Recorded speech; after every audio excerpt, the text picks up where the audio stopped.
to the Championship last season. All three start today, Chris. What do you make of those additions, and are they the players to take Everton to the next level? It's certainly a much better looking lineup. I like Decore in midfield. I think he's got great legs.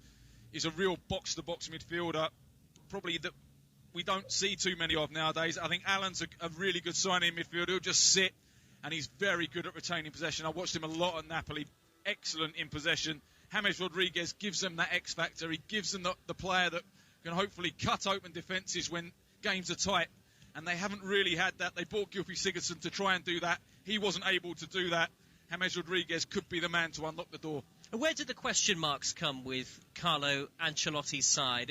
Are there still concerns defensively? What do they need to do, Chris, to try and make that leap, as difficult it is, but to try and make that leap towards the top six? Remember, they finished 12th in the Premier League last season. I think the front six look half decent. I think the back five are suspect, and I include Jordan Pickford in that. I really think he had a poor season last year, and he's got a lot to prove this season. Did okay, actually, for England in the 2 games recently. Seamus Coleman, ageing, skipper. John Joe Kenny come back from on loan at Schalke, where he did really well last season. We'll be pushing him for a position. I'm definitely not sure about the partnership of Keane and Mina at centre-back. But Luca Digne, I think, is one of the best left-backs in the Premier League.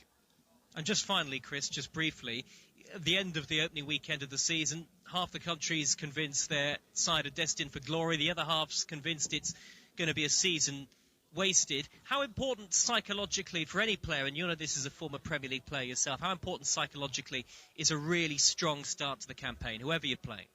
I think it's crucial. I mean, it can really set the tone for your whole season if you get off to a good start and you're probably not expected to. You can almost go on and ride that crest of the wave for a long time before something will eventually bring you back down to earth. But you can end up being maybe top half of the table when you thought you were going to be bottom half. But vice versa with that. Obviously, if you start poorly, it becomes difficult to pick up points and you can get into a real grind. I mean, Spurs found that out a few seasons ago when they had some from different managers in. They really struggled at the start of the season, and they ended up, Harry Redknapp, having to dig them out of a relegation battle. It can be difficult for these teams like Tottenham and Everton have been caught in relegation battles in the past by starting off poorly. Chris, thank you very much indeed. Much more from Chris Perry to come over the next couple of hours or so. The former Spurs, Southampton and Wimbledon defender. You're listening to Premier League Live. Lots still to come in the build-up to kick-off. Tottenham against Everton at the Tottenham Hotspur Stadium. We'll look back on the action that we've seen across the weekend. Fantastic opening weekend of the Premier League season. And you'll hear from both managers in the build-up as well. You are listening to Premier League Live. TalkSport. Impress lost tribespeople of the Andes by demonstrating the new updated TalkSport app. Listen live, listen again, and listen good, Buster. Download the app at TalkSport.com now. The Sports Bar, weeknights from 10 on TalkSport. Hello, I'm Andy Goldstein, and of course you can hear me on the Sports Bar with Jason Cundy. We'll be taking all your calls, text, tweets and emails on all the big talking points from the weekend's football. And remember, we bring you the very first look at the next day's back page headlines every single night. The Sports Bar, weeknights from 10 on TalkSport. TalkSport. Catch up and listen up without having to cough up. It's free. Go to TalkSport.com and download the app today. Or don't. Your choice entirely. Hello, Jim White here.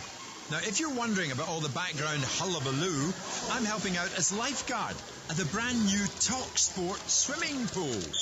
Goff! No running there, boy. But never mind that.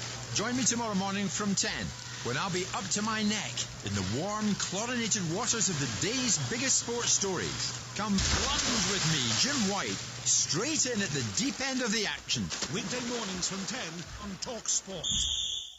Driving home with Darren Goff and Doug, a sporting legend and an angry sports journalist who'll pick a fight with anyone. Just really winds me up. Absolutely unbelievable. To say I'm angry is an understatement. Adrian Durham, what an absolute clown. Dynamic, double-strength drive time radio. Shall I stay? I don't like listening to him. I'll turn off. Do you want me to stay? Adrian Durham and Darren Goff. He's an idiot. Right, hands up, who wants me to stay? Drive time radio. I don't have to. Weekdays from 4, only on TalkSport. Paul Hawksbee and Andy Jacobs on Sport. TalkSport. It's the Double O Duo on the radio show that's like a collapsible bridge over a shark-infested pool of big names, sporting headlines, and topical debate. Join Paul Alligator Hopscotch Hawksbee and Andy Oddjob Jacobs, flying the plane of sporting entertainment out of the horse's bum of conventional radio. Have we got pussy galore on the show, Andy? No, Paul, but we've got Todd Macklin's American Sports Roundup. Will that do? Not really, Andy, no. Hawksbee and Jacobs, shaken but not stirred. Weekday afternoons from 1 on TalkSport. TalkSport. Confuse bookmakers, impress football agents, and entertain the kids with the improved TalkSport app. Totally fun, totally free, totally football. Download it now from TalkSport.com. Hey, kids, take my mobile and go over there and play or something. Don't press the button that says Tinder. TalkSport. You are listening to Premier League Live. Spurs against Everton to come then, live and in full with myself, Joe Shannon, and the former Tottenham, Southampton and Wimbledon defender Chris Perry. Kickoff is in less than 20 minutes' time. It's been a packed weekend so far, the opening weekend of the Premier League season, and Saturday's action certainly didn't disappoint. Willian has launched onto the loose ball and played a crossfield pass to Aubameyang. Aubameyang! 3-0, what a goal.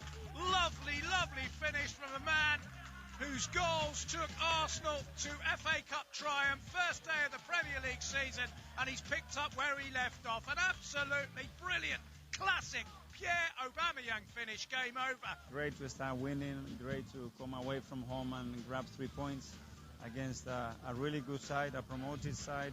Here's Andros Townsend, delightful cross in acres of space for the opening goal. It's Wilfried Zaha. And Zaha just 4 goals in the whole of last season.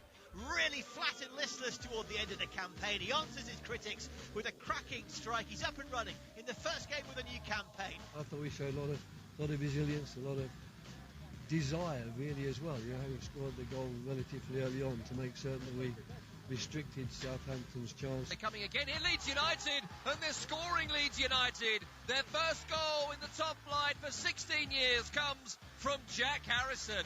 A superb drive into the bottom corner, no chance for Alisson. Van Dijk, it's away, only as far as Salah.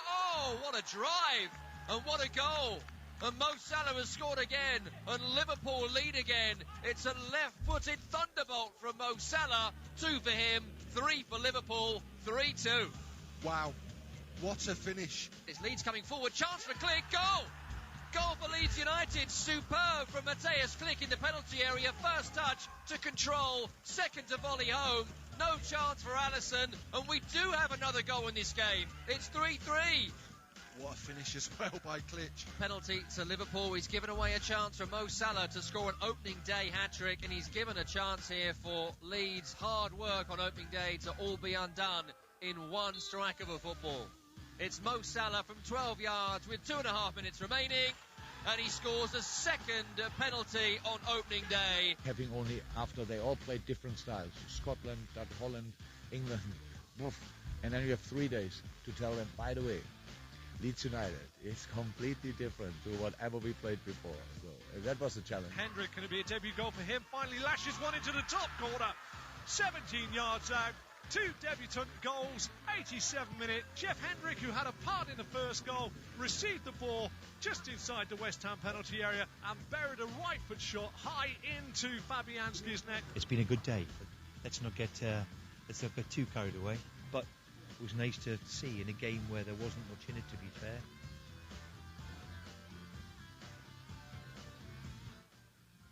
Well, what a Premier League weekend we've had so far. Saturday's action, as you heard it on Premier League Live. Fulham 0, Arsenal 3, Palace 1, Southampton 0, Liverpool 4, Leeds 3. What a game that was at Anfield. And then West Ham beaten at home by Newcastle United. Early today, of course, you heard West Brom 0, Leicester 3. Tomorrow night on Premier League Live, back-to-back commentaries. Sheffield United against Wolves, followed by Brighton against Chelsea. Let's, though, look back on Saturday's action, get the verdict of the former Spurs defender Chris Perry. Chris, first of all, let's start with really the game of the day. It certainly got top billing in the build-up, Liverpool against Leeds, and it didn't disappoint. Oh, it was an absolutely sensational game of football, wasn't it? I mean, I think Leeds surprised everyone with just how much football they were willing to play, how attacking they were, how many bodies they got in Liverpool's half of the pitch, and just how many problems they caused Liverpool. And it was such a great game, but Liverpool, the champions that they are, found a way to get the win. And I think it's a really positive start to the season for Liverpool, coming away with a victory from what was a superb performance by Leeds. And what does it tell you about Marcelo Bielsa's side, Chris? Does it tell you that they can do more than just survive? Can they thrive in the Premier League this season? If they can reproduce those sort of performances week in, week out, they will cause a lot of teams a lot of problems. I think the worry would be that they conceded 4. I think that's always a worry when you concede 4 goals. But they certainly look like they got goals in them, and Bielsa tactically worked out Liverpool superbly. And what about Liverpool? I mean, as you say, big result for them. They've got the victory. It sets the champions off to a decent start to the season. But how concerning would the defensive side of their performance be, particularly those mistakes from players like Virgil van Dijk, who are normally absolutely imperious? I think it's probably a blessing in disguise. It's going to, if they'd have won that game comfortably like they did against Norwich last season, first game of the season, 4-1, and they cruise through the game, they're not going to get anything out of it. They're going to dissect that game now. Van Dijk knows he's going to have to be on his game, and I think it's a real blessing in disguise for Liverpool. What about the side on the other half of North London, Chris? Big win for Arsenal at Fulham yesterday. Comfortable victory as well. Lacazette, a debut goal for Gabriel, and Aubameyang the scorers. Mikel Arteta's really got Arsenal into that early season groove, hasn't he? Yeah, I mean, they're coming off the back of a superb result. Obviously in the FA Cup final not too long ago, and then the Community Shield over Liverpool. Confidence is extremely high. He's not made too many changes to the team, but the changes he has made, Gabriel and Willian coming in yesterday, were both excellent. But it has to be tempered by the fact that it was Fulham, and Fulham really look as though it's going to be a long old season for them. Yeah, do you worry for Fulham? I mean, the last time they're in the Premier League, they spent so heavily. They spent 100 million. It didn't work out for them. This season, though, Chris, they appear to have done the exact opposite. Yeah, I think yesterday you saw that Scott Parker really wants to try and give the squad that got him up an opportunity. But I think the fact that they've already brought in Ola Aina in from Torino, ex-Chelsea, obviously, on loan at right back, suggests that Dennis Adoy's time will be limited, and I'm not sure how many chances that side will get. I think Scott Parker is very aware that they need reinforcements and they need to be a little bit tougher to play against. And just again, on Arsenal, Chris, what should be the aim this season? Because after the end to last year and the win yesterday, one or two Arsenal fans, it's going to be difficult to temper expectations, isn't it? But is it top 6? Is it top 4 for Arsenal? I think they'll aim for the top 4. I think if they can try and break into the top 4, it would be amazing. I think it's going to be very tough to find that consistency week in, week out to finish above Manchester United, Chelsea, Manchester City and Liverpool. It's going to be really tough. If they were to finish in the top 6, I think it would be a real improvement. I think he just needs to pick up more points and get closer to that top 4. And let's talk about Crystal Palace and one of your old clubs, Southampton. Big win for Palace, wasn't it, yesterday? Because everybody remembers how poorly they ended last season. Oh, they were terrible towards the end of the season, weren't they? I think it was 7 or 8 games in a row they lost. I think they got a draw the last game of the season, didn't they? And they just looked as though they weren't interested. And I think the crucial thing for Crystal Palace was Wilf Zaha scored. So he's obviously there. His mind is definitely on still playing for Crystal Palace. Whether he's got half an eye on actually, no one's come in for me. I still want to move, and I'm going to really go and prove what I can do before the transfer deadline finishes. I'm not quite sure, but Crystal Palace need to ride that wave that Wilf Zaha is on, because he is so vital to them. If they lose him, I think they're going to be in real trouble. And Southampton, it's interesting, isn't it? They finished last season so well. Lots of optimism going into this campaign. Was it a case of being caught cold on the opening day, possibly? I think Selhurst Park's a very difficult place to go to at times. When Roy Hodgson has got his team playing and organised, they're very difficult to break down. And I think they just missed Stuart Armstrong on the right-hand side. It was pretty much their full team. They just lacked a little bit of creativity, a little bit of work rate down that right-hand side with young Will Smallbone in there. And I think if Armstrong comes back, he was vital in the way they finished the season. West Ham 0, Newcastle 2 in the late kick-off on Saturday. Was that a case of West Ham United being so poor, or was it a case of Newcastle being very impressive, or maybe a bit of both? I think a bit of both. I was disappointed with West Ham, having seen the way they finished after lockdown. I thought they were excellent after lockdown, and Michail Antonio was on great form. They looked to have found a system that worked for them, but Newcastle got it tactically spot on last night and really, really, I thought, controlled the game without actually having as much possession as West Ham. And West Ham's next 6 fixtures against 6 of last season's top 8. So they could be in real trouble come 7 games in. Yeah, that is the difficulty, isn't it, for David Moyes? I mean, every Premier League manager will tell you that they don't look 5 or 6 games ahead. But, you know, Chris, you've been in Premier League dressing rooms. Will the players be looking ahead and thinking, right, we've got a really tough couple of months to come? Definitely. The players will have looked at the fixtures and they'll have seen those fixtures coming up. And I think it put too much pressure on them. They looked as though they were playing under pressure. It was almost like they felt that they had to win that game last night because they might not see another 3 points for a long, long time. And Chris, just briefly on the game that we've seen already this afternoon, West Brom 0, Leicester 3. It was a slow start for Leicester City and a lot of pressure on Brendan Rodgers' shoulders after the disappointing, I don't want to call it a collapse, but it was a disappointing finish to last season, certainly to miss out on the top 4. But 3 second-half goals against a West Brom side who many are tipping to struggle this season. I think, having been a former West Brom player, I don't like saying it, but I think they'll finish bottom of the league. I think they haven't strengthened. They really struggle to get over the line just to get into the Premier League. And I think it's going to be, wouldn't be surprised if they finish bottom. Well, it remains to be seen, but they certainly haven't started well at all. Beaten at home by Leicester City. West Ham 0, Newcastle 2 on Saturday night. Before that, Liverpool 4, Leeds 3. Palace 1, Southampton 0. And the opening game of the season finished Fulham 0, Arsenal 3. All live on Premier League Live. Sheffield United against Wolves tomorrow night from 6 o'clock UK time with James Fielden and Michael Kitely. And then Tom Rennie and Daniel Gabbidon behind the mic for Brighton against Chelsea in the late evening kickoff. Spurs against Everton to come with myself and Chris in just over 8 minutes time. The sun is shining in North London, blue sky up ahead. It's a lovely afternoon at, I have to say, arguably the most impressive ground in English football. Just a shame, of course, that there are thousands and thousands of empty dark blue seats. We hope that supporters can be back in stadia as long as it's safe and legal to do so in the not too that they had was the coach, was Carlo, coming again to a similar situation as mine. And obviously when a coach of Carlo dimension goes to a club, is not to try not to be relegated, or is not to try to stay in mid-table. When Carlo goes to Everton, it's easy to understand what Everton wants. I'm not surprised because I know the passion that our supporter has for us, as for this shirt, and so I'm not surprised. They are really excited. They want to have a club and a team that competitive in the Premier League. This desire this season, and we are going to do our best for this. And that's the Everton boss, Carlo Ancelotti. Before that, Jose Mourinho, of course, at Spurs. First full season in charge for both managers, Chris Perry, and both, of course, given their records and the number of honours that they've won in the management game, will have high expectations this season. Absolutely. I think expectations probably higher on Jose Mourinho, having taken over a Tottenham team that obviously were in the Champions League final 18 months ago.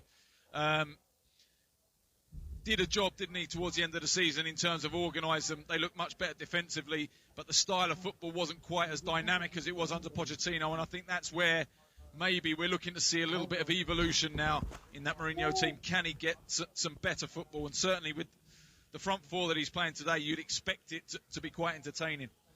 And that's the voice of former Spurs defender Chris Perry. Much more to come from Chris in the next few minutes, because the two teams are in the tunnels. Full live commentary for you on Premier League Live. Evenings with James Whale on Talk Radio. Keep connected with round-the-clock news, essential information and expert insight. I think we've got to be very careful about the way this has all been going on. Cutting through the confusion with everything you need to stay safe, informed and entertained. Everyone's going on about, we should be tracking and testing, and I just don't know how that is going to happen. Evenings with James Whale. Weeknights from 7 on Talk Radio. In a world of 24/7 global sportscasting and instant news infotainment, one man bestrides the airwaves like a snow-capped Caledonian colossus. Hello, I'm Jim White. Shit stories, big-name guests, and liquid showbiz charisma.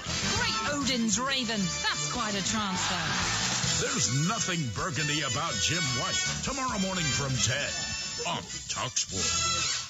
In the spring of the year 2020 AD, a deadly enemy rages like a torrent of fire between the ends of empire. My name is Maximus Sportus Pandemicus, gladiator of the sports radio.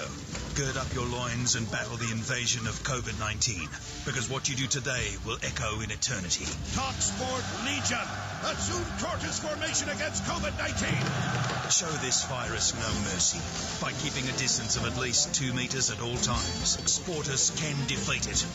Sportus Maximus. On my signal, unleash hand sanitizer. Keep it on, stay informed, and give coronavirus the red cardus. Are you not hand sanitized? 20 years of TalkSport. Gentlemen, good evening. There's no such thing as an overnight success. Accrington Stanley 4, titanium plasma death droids from the future, 0.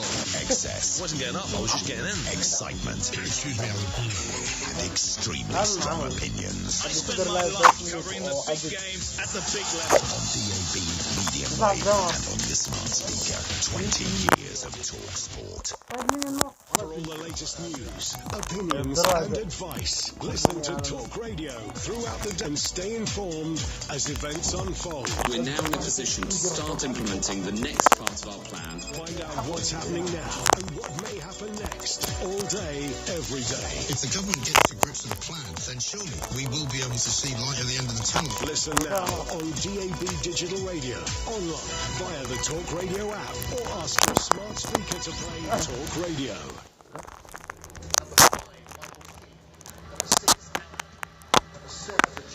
You're listening to TalkSport's coverage of Tottenham against Everton from the Tottenham Hotspur Stadium. I'm your host, Joe Shannon. Alongside me, the former Spurs, Southampton and Wimbledon defender, Chris Perry. This is Premier League Live. The two sides have taken to the field. Spurs in their familiar white shirts, dark blue shorts and white socks. And Everton also out on the field of play. They're just getting rid of their white jackets. Let me run you through the two sides ahead of kick-off. For Spurs, debuts for Matt Doherty and Pierre-Emile Højbjerg, brought in from Wolves and Southampton over the summer, respectively. Lloris is the goalkeeper. Doherty, Alderweireld, Dyer and Davis, the back four. Højbjerg alongside Winks in midfield. Moura, Ali and Son behind Harry Kane. For Everton, James Rodriguez, Alan and Abdoulaye Doucouré so far up front. Chris Perry, what are you expecting ahead of kick-off? New faces, new afternoon. I just really like the look of Tottenham's front four. I can't remember the last time those four were on the pitch together, and it excites me. And for me, Dele Alli is one of the best players in the Premier League. He just needs to rediscover that form and hopefully stay fit. And I think he can give Tottenham a different dimension. Let me run you through the two sets of subs for both sides. Spurs have Joe Hart on the bench alongside Lamela, Sanchez, Sissoko, Bergwijn, Aurier and Ndombele. Everton have João Virginia, the substitute goalkeeper, Moise Keane, Davis, Bernard, Walcott, Sigurdsson, John Joe Kenny. Everton in there. Familiar royal blue, away from home at Tottenham. Carlo Ancelotti and Jose Mourinho having exchanged pleasantries pitch side, both dressed in dark blue. And despite the 60,000 plus empty seats at the Tottenham Hotspur Stadium, you can hear the noise being pumped over the PA system of Tottenham fans recorded in matches gone by. beautiful sunshine out on the far side over the seats. The pitch bathed in shade, a lovely lush green as the opening weekend of Premier League football continues. It's match day 1 for both sides on Premier League Live. This could well set the tone for what lies ahead. The referee blows his whistle, Martin Atkinson. Both sets of players take the knee ahead of kick-off in support of the words Black Lives Matter. And it will be Tottenham Hotspur who get us underway, playing from right to left in the first half towards the two-tiered end away to the far side of the field, and Everton playing from left to right in there. Dark blue and white, and Everton with the ball back straight away after kick-off, and an early touch for Yerry Mina wearing number 13 at the heart of defence. He pushes the ball on to Abdoulaye Doucouré, tall and slender, in a long-sleeved dark blue shirt, one of the more eye-catching signings for Everton over the summer, the midfielder signed from Watford. And a lot of people, Chris Perry, making the point that Doucouré, out of all of the major signings, could prove to be the one that has the best impact, the most impact. I thought he was outstanding at Watford last season. I thought he was certainly their best player and one of the best players in the Premier League in that midfield area. His energy, his enthusiasm, he's got some real skills, can see a pass, he's got everything that a midfielder needs. And if he can reproduce that for Everton, he's going to give them something that they haven't had for a long, long time, a box-to-box midfielder with real energy. What a weekend of Premier League football we've had so far. 16 goals in the 5 matches so far, 3 more to come, and a minute on the clock, and it's Spurs 0, Everton 0. Early touch for Lucas Moura, right of centre, and now drifts into the centre circle, plays it wide to the near side, the left, and Ben Davies, who shuffles it on to Dele Alli, who's sporting some interesting facial hair, to say the very least. Dyed hair as well for Dele Alli, as Everton concede a throw on the halfway line, and there's a good tempo to the exchanges inside these first couple of minutes, though it still remains 0-0. As Lloris, the Spurs goalkeeper, all in bright orange, strokes it wide right to Alderweireld, and then Matt Doherty wins the throw for Spurs in the right back position, a defensive player brought in, Chris, by Jose Mourinho over the summer, but of course we know how good he is going forward as well. Is he somebody you expect to adapt to life in North London pretty quickly? Yeah, I'd imagine so. Yeah, he seems very, very grounded. Here comes Son for Spurs from 25 yards. Drills in a shot low, but it's easy for Jordan Pickford to make the save. It was a nice one for Jordan Pickford to warm up with, wasn't it? Straight at him, along the floor, no real pace on it. The Spurs have more Premier League points, wins and goals against Everton than against any other opponent in their top-flight history. Everton have tasted quite a bit of capital punishment as well in recent times. They've won just one of their last 19 Premier League visits to London. Here is Son for Spurs into the penalty area. Kane in the middle. Son can try and pull it back. Sliding in was Seamus Coleman. The last touch off the South Korean, and the ball goes out of play for a goal kick to Everton away to the left-hand side. Spurs 0, Everton 0. Slightly worrying over Seamus Coleman, how easily Son got in behind him, and he recovered brilliantly, Seamus Coleman, but had Heung-min Son put that in first time, he was never getting back to stop the cross. I just think Harry Kane needed to get into the box a little bit quicker.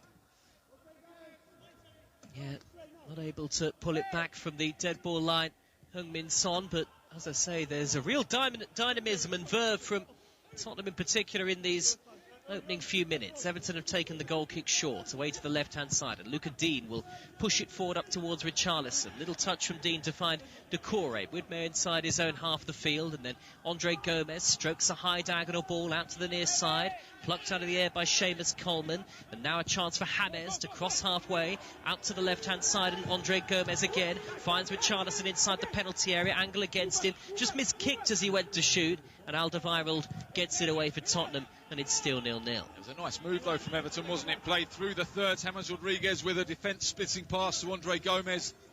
And Richarlison had enough time to make a much better contact in the box there. That's the voice of the former Spurs defender, Chris Perry, alongside me, Joe Shannon, on Premier League Live. Carlo Ancelotti stood on the touchline, hands in his pockets, watching some of his new charges in action. He spent £65 million on the 3 debutants.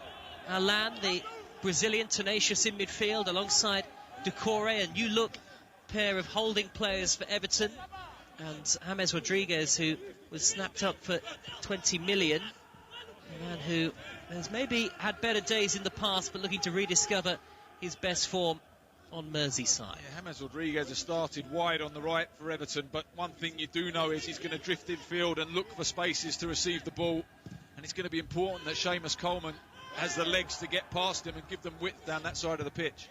Here come Tottenham with Dele Alli, midway inside the Everton half. On to Lucas Moura. Moura skipping forward at pace. Slide tackle coming in from Richarlison to dispossess him. And now here's Andre Gomez, midway inside his own half the field with the white boots. Back to the leggy Doucouré.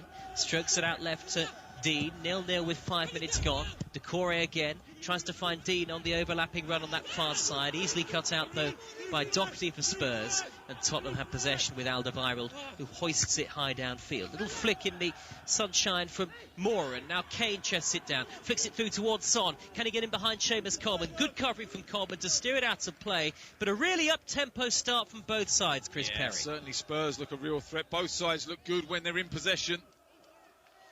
And there's some good football on show in these opening minutes. Hoping for another glut of goals on Premier League Live. We've seen plenty of them across the weekend so far. Alan, the Brazilian, diminutive, elbows jutting out, tattoos down his arms, his shirt tucked in, wins it back off Dele Alli, breaks up the play neatly.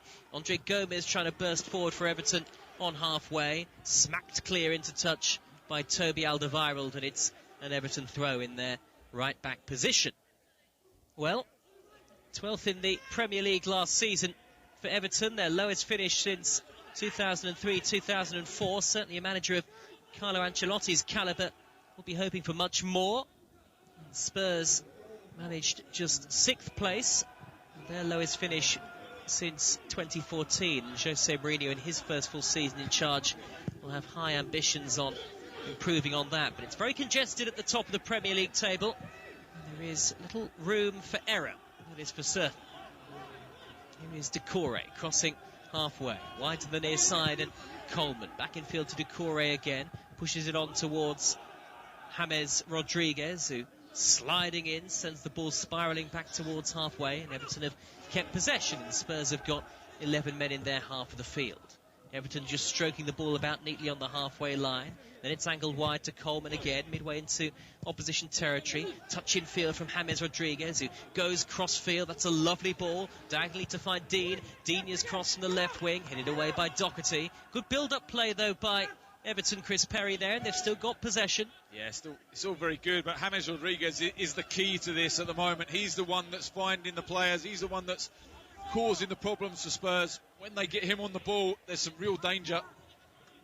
Here is Coleman for Everton, deep inside Spurs territory. First touch was a little heavy, but Davis came across to put it out of play, and it's an Everton throw, left with the edge of the 18-yard area.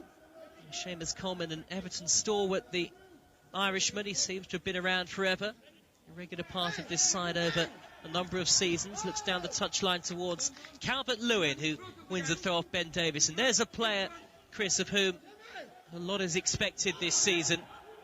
You know, if Everton are going to make the top 5, top 6, they're going to need 15, 20 goals from him. Well, he got 13 last season, didn't he? Richarlison weighed in with 13 goals as well. I think both will be looking to improve on that this season. Yes, Everton still have possession on halfway with Alan. He finds the taller player Andre Gomez with the beard just in front of him. The former Napoli man, Alan, Brazilian turns, finds Gomez again, 10 yards into Tottenham territory. Back it goes to Alan once more on halfway. Pings a ball cross-field, right onto the left boot of James Rodriguez, who shapes to cut in field. Little 1-2 with Doucouré, and then Rodriguez is tripped by Højbjerg, who's taken over the number 5 shirt vacated by Jan Vertonghen, who was released after 8 years by Spurs in the summer. We spoke about earlier on Premier League Live, 0-0 the score with 9 minutes gone, about the evolution at Tottenham rather than revolution this summer. Here is Son trying to reach a ball from Kane on the edge of the area, smuggled away downfield by Mina, and now Everton are on the counter-attack. James Rodriguez down the near side, the right, slide rule pass for Calvert-Lewin. Back to Rodriguez again. A very up-tempo and entertaining start. Good football on show for both sides, despite the lack of goals so far. Absolutely. I did the game in July between these two at this stadium. It was one of the worst games I've ever seen in my life. Spurs ended up winning 1-0. This has already been far better. And we hope that we see plenty of goals today. Decore on the near side, the right. Cuts in field and finds James Rodriguez once more. Seen a lot of the ball in the early stages. The £20 million man. He tried to play a reverse pass to find Richarlison in the penalty area. It was overhit. And it's behind for a goal kick. 10 fascinating minutes on Premier League Live, but it is still Spurs 0, Everton 0, and Chris Perry's alongside me. It's been a good game, hasn't it? A really good start to the game. Both teams looking very comfortable in possession. Both teams looking as though they've got a real attacking threat, and both teams looking as though they want to go and win it. They're not too worried about losing the game at the moment. Everton didn't finish last season particularly well. Just 1 win in their last 6 Premier League matches and 3 in their final 12 if you go further back. Carlo Ancelotti, of course, has been given time to reshape the squad in his own image. The Spurs, by contrast, finished the season well, with no defeats in their last 6. Everton have dominated possession so far. They've had about 2/3 of the ball, but it remains goalless at the Tottenham Hotspur Stadium. Long by Alderweireld downfield. Stretching was Mina, who diving header back to the goalkeeper Pickford, and Everton can build again in the left-back position with Luca Dean. It does look as though Tottenham have identified Seamus Coleman against Heung-min Son as a battle they think they can win. Toby Alderweireld there was looking to spin the ball in behind Coleman once again. Coleman knocks it in field to find a lad midway inside his own half. The number 6, he rolls it square now to Keane, and Everton building diligently and patiently, playing through the thirds. Gomez has knocked it wide left to Dean, midway inside the Tottenham half. He looks up, tries to balloon the ball up into the air. It takes a big deflection off Doherty, headed away by Alderweireld. Richarlison has it, back to goal, 10 yards from the corner flag. Can he swing it across? He does, headed away at the near post by Højbjerg. And you already get the sense, Chris, don't you, that these two sides are very well matched? Absolutely. There looks very little between the two sides. It's going to be one little piece of quality, you'd imagine, that's going to be the difference here. A pass or a mistake. Yeah, absolutely. Matched up in terms of formation and in terms of personnel. There's a lot of quality in both teams, but there are vulnerabilities as well. Remember, Premier League Live back tomorrow night with back-to-back commentaries. Sheffield United against Wolves, followed by Brighton against Chelsea. Both games live and in full with us. Andre Gomez, left of the centre circle, sweeping ball to Rodriguez with his shirt hanging untucked, and James Rodriguez gets it back from Seamus Coleman. He looks up, goes square to Decore, lip of the centre circle again, and Everton very quick to move the ball on. It's anything but leaden-footed from Everton in these early stages. The pace of play continues to be very high. Decore, tempo is good, and it's rhythmic from Everton, with Decore in possession 15 yards into the Tottenham half. 1 or 2 flickers of sunlight on the field of play, but most of it is, the vast majority is bathed in shade. Coleman in the right back position sends it all the way back to Jordan Pickford. And how much has the man in green got to prove this season, Chris? Jordan Pickford, who we spoke about him earlier on, made a lot of mistakes in the Premier League last season, and his spot as England's number 1 was certainly put under scrutiny, wasn't it? I think Gareth Southgate showed a lot of faith in him to play him in the 2 games. I think Nick Pope probably deserved an opportunity. I think he was outstanding last season. 56 goals conceded by Jordan Pickford last season. As you said, a few of those were mistakes. I think he's under real pressure this season. Has to get back to his best. Absolutely.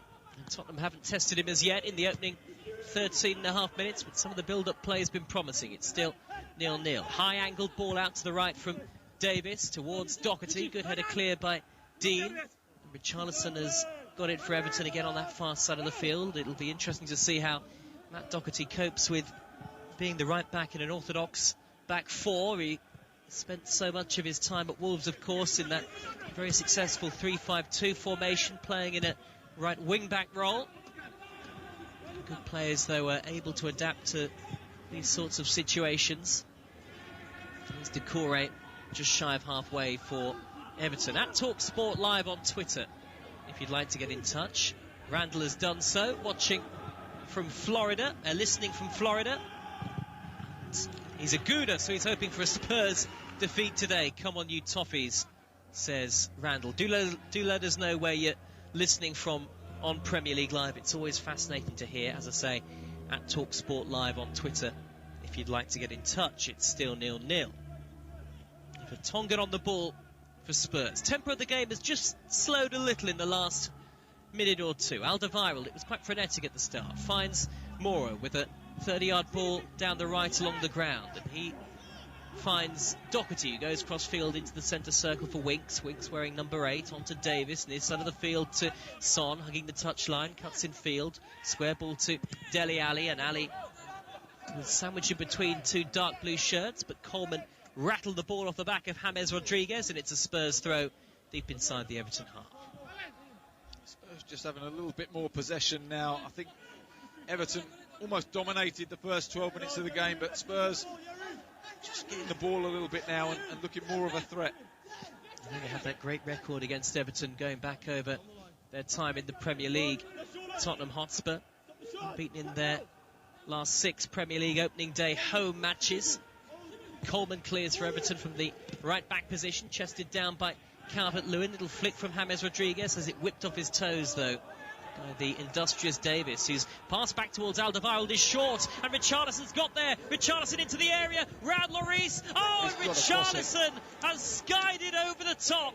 Absolutely extraordinary. The angle was slightly against him. Calvert-Lewin was all alone and would have had a tap in inside the 6-yard box. Richarlison, though, selfish, and his shot miles over the bar. It's still 0-0. It's an horrendous mistake from Ben Davis, and Richarlison beats Alderweireld to the ball. He's clean through, goes round Hugo Lloris. The angle's against him. He just has to cut it back to the edge of the 6-yard box. Just have a little bit of composure and awareness. He would have picked out Calvert-Lewin. Calvert-Lewin would have had a tap in, and Everton should have taken the lead. I still think Toby Alderweireld there should be sent off, because had Richarlison gone down, he almost certainly would have been sent off. But he caught Richarlison. Richarlison stayed on his feet, went round the goalkeeper, but it was still a foul from Alderweireld. He's very fortunate there to get away without even a card. Well, composure was the word you mentioned, Chris Perry. There was very little of that from Richarlison. I mean, he even had time to take an extra touch, did he not? He could have stopped and do anything, couldn't he? Absolutely. And somehow it's still 0-0. Spurs have it with Son, left-hand edge of the 18-yard area. Back to Davis. Davis with a good cross, headed away by Yerry Mina for Everton, but that by far the closest either side has come to opening the scoring so far, and it's a very early contender. Miss of the season from Richarlison. I don't think it's miss of the season because the angle was very, very difficult. I just think he needed to realise that the angle was difficult, and he just had to pass it. Calvert-Lewin was all alone, screaming for the ball on the edge of the 6-yard box, and you wonder how much goal bonus Richarlison's on. Yeah, maybe that was part of it. Maybe there's a competition between the two of them. Well, they were 13 apiece last season, weren't they? So Richarlison looking to get an early lead this season. He should have played it square. He should. To Calvert-Lewin. Everton should be 1-0 up. Carlo Ancelotti will be fuming that they haven't made something of that opportunity. Yeah, he couldn't believe it on the near side touchline. Head in his hands, Ancelotti. It is still 0-0. Kane for Spurs. 30 yards out right of centre. Back to Højbjerg, and now Davis with the beard, the Welshman, steers the ball into the path of Son.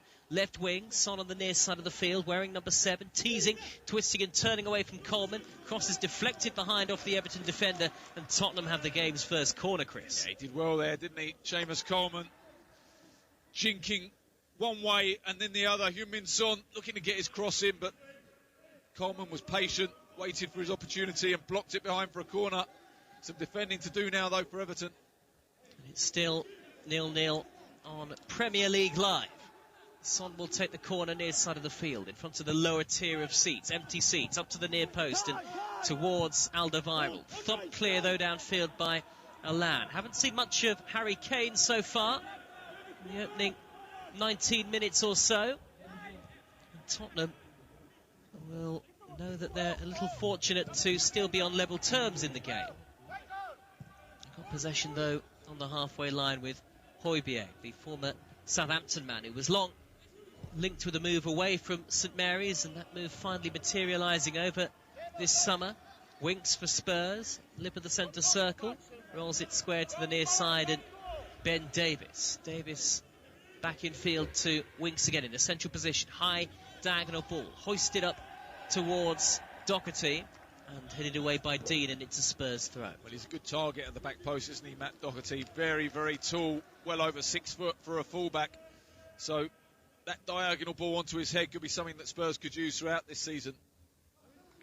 Get to a couple of your tweets in just a moment on Premier League Live. Always good to hear where you're listening from. Here's Kane, though, for Spurs. Back to goal, corner flag, swings in the cross, headed away by Michael Keane and then thumped clear by Coleman. But Spurs have got it back with Winks looking an authoritative presence in the centre of midfield with his shirt tucked in. Back to the halfway line, and Eric Dyer square to Alderweireld at the heart of the Tottenham defence, and Alderweireld turns and rolls it back to Hugo Lloris. Frank on Twitter says Everton are going to win this 2-1. He's listening to us from Ghana. And Mohamed says Everton just need to keep playing like this and victory is assured. A long way still to go, of course. And Stevie listening to us from the middle of nowhere, he says, in Arkansas. Good to have you on board at Talk Sport Live on Twitter. Here is Davis for Spurs on a nice sunny day in North London with blue skies up ahead. The temperature's pretty warm for early September as Ali squeezes the ball wide to Doherty, infield by the former Wolves player looking for Kane, intercepted by Andre Gomez. Alan will steer it back to Yerry Mina. Alan was caught on the follow through by Højbjerg, and Everton have got themselves a free kick. That's his second foul now, Højbjerg. Been very tight on James Rodriguez earlier on in the game, and this time too tight on Alan. I think he's probably one more foul away from a yellow card. He'll just pick up a few, doesn't he? He's that kind of player. I think that's what Jose Mourinho wanted in the team, a little bit of steel in midfield. And Mourinho sides historically have always had that. Successful Mourinho teams. As Mina clears for Everton, the Colombian, high to the halfway line. Missed kick by Davis, and then James Rodriguez thumps it out of play, concedes a throw. Mourinho and Ancelotti, either side of each other on the halfway line, both in dark blue suits, both with, of course, the most glittering CVs. It was nice to see them embracing and having one or two friendly words before kick-off here at the Tottenham Hotspur Stadium. Meanwhile, Doherty's dragged the ball out of play, and we're midway through the first half, Chris Perry. What have you made of it so far? 0-0 the score. I think it was a really entertaining start. Very open, actually, at the start of the game, but I think both sides now a little bit more cautious. They've kind of worked out each other's tactics and are trying to make it more difficult for each team to play. Charlison has got his back to goal, pirouetting and turning away from Højbjerg and winning a throw, and Dean will come across to take it deep inside Tottenham territory towards the right side as we look at it in that huge single-tiered stand, spectacular behind the goal. Tens of thousands of empty blue seats, I'm afraid, of course, as you'd expect at the Tottenham Hotspur Stadium. The protocols in place. Alan's cross for Everton over the head of Calvert-Lewin, nodded clear by Eric Dyer for Spurs. It's come back to Yerry Mina, who goes for goal from fully 35-40 yards and blazes it high over the top. He's always ambitious, isn't he, Yerry Mina? You know, loves to gallop forward and take things on. That one was a little bit optimistic, shall I say. It certainly was. Reminder that earlier on Premier League Live you heard West Brom 0, Leicester 3, so a welcome start to the season for Brendan Rodgers. West Brom finding the going tough, just like Fulham, the newly promoted side, beaten yesterday. Home to Arsenal. Leeds also lost at Liverpool as Son crosses for Tottenham, and Kane was sliding in and just couldn't reach it at the far post. It was a lovely ball in from Son in between goalkeeper and defender, and it took one bounce, spat off the turf and flew a couple of yards wide. Goal kick. Seamus Coleman had Ben Davies coming down the outside, so couldn't get tight to Son, and it just allowed Son the space to whip the ball towards the far post. It was a cross-come shot. Harry Kane was inches away from getting his right studs on the end of it. Would have been a real problem for Jordan Pickford. Just couldn't reach it, though, Harry Kane. And it's still 0-0 on Premier League Live. Here's Moura, midway inside the Everton half. Slide tackle from James Rodriguez through the legs of Dele Alli, and Mina will spray it wide to the left and Dean, touched on by Alan, given away to Winks. First time ball to Kane, on to Ali, angle tight, Ali crosses, away by Mina, little back heel. Everton a little fortunate there. Nobody, though, in a white shirt was there to reach the second ball, and Everton have it back with James Rodriguez. Dele Alli probably should have shot there. Tried to be unselfish and put it across goal, but there wasn't really anyone in there. Harry Kane had already played him the ball, so needed to take the shot on. The angle was against him, but it would have been the better option. Here is Rodriguez again, lip of the centre circle. That's a lovely whip ball onto Richarlison with the dyed blonde hair. Threads it down the line for Gomez, into the penalty area, pulls it back across, blocked by Alderweireld, not once but twice. Alderweireld scoops the ball high up towards Kane on the right for Tottenham. Kane blocked off by Michael Keane, and Everton have regained possession, and it's 0-0 after 25 minutes. It continues, though, to be an intriguing encounter, this one. It's a good game, but it needs a goal, doesn't it? Yep, absolutely. One big chance for Everton so far, spurned by Richarlison. A couple of half opportunities for Spurs, as Lucas Moura, shaven-headed, collects, looks to thread it through for Ali down the middle. He's got it back. Lucas Moura 25 yards out, pings it wide towards Doherty. A little overhit, but Doherty will get there comfortably. By the corner flag, he crosses up towards Kane and Ali. Headed away by Everton. Comes back to Son, who curls one. Good brave block that by the head of Seamus Coleman. Crucial block from Coleman, wasn't it? And now Everton on the break. Here comes Gomez. Over the halfway line he goes. It's 3 against 5. Through for Calvert-Lewin. Calvert-Lewin with his back to goal. His first touch wasn't great as he controlled. Square pass to Richarlison. Richarlison on the edge of the area. Infield for James Rodriguez on his debut. Squeezes the shot in, but it was on his less favourable right foot, and he got nothing behind it. And the ball trickles through to Hugo Lloris. Yeah, Ben Davies did well there, didn't he? Knows that James Rodriguez wants to cut back onto his left foot, and Ben once, so shows him onto his weaker right side, and the shot lacked anything really. And that's what you've got to do if you're Ben Davies. You're playing up against James Rodriguez. Anytime he's around the boxes, make sure he goes on his right side. Warren says good morning from Pittsburgh in Pennsylvania, backing Spurs to win by 2 clear goals. Marshall's listening on the coast of South Carolina. This tweet says, listening from the sideline of my son's game in Stafford, Virginia, in the United States. Great to have you back on Premier League Live. And Alan Casey is listening live and direct from Abuja. Always good to hear where you are around the world with us on Premier League Live. At Talk Sport Live if you would like to get in touch. 2 Premier League games to come tomorrow, back-to-back commentaries. Sheffield United against Wolves, and then Brighton against Chelsea, so lots to look forward to. Everton in possession on that far side of the field with Dean, who sends it back to his goalkeeper Pickford, all in green. Pickford motions forward away from Kane, slightly risky from the England goalkeeper, but he's found a teammate in Andre Gomez, and here come Everton in their dark blue with Doucouré in the centre circle. Very dynamic display from Everton so far. James Rodriguez, middle of the Tottenham half, central position. Crossfield again, he loves that angled ball to find Dean. Dean crosses in low, flicked by Doucouré, up towards Richarlison. Calvert-Lewin with his back to goal, and the referee has spotted an infringement, and it's a Spurs free kick. Some of Everton's build-up play has been absolutely beautiful to watch. The way they've passed through Spurs, really causing Spurs a problem. They're finding space far too easily. I'm sure Jose Mourinho will look to put that right at half-time. He just hopes he gets to half-time with a clean sheet intact. Certainly will do. Tottenham have the ball now with Harry Winks.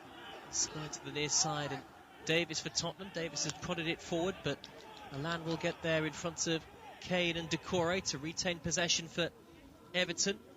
Still 0-0 as the game ticks towards the half-hour mark.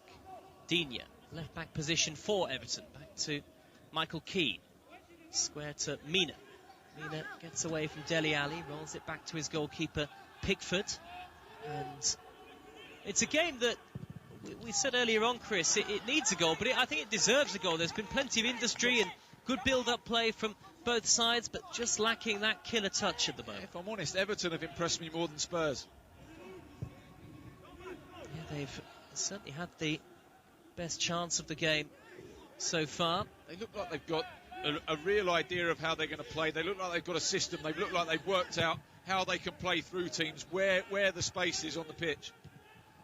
And here is Coleman in the right back position, nods it forward towards James Rodriguez. That attempted crossfield ball actually hit the referee, and this is very fortunate for Everton, this, because I think this was actually going to Lucas Moura anyway. The fact that it hit Martin Atkinson was irrelevant.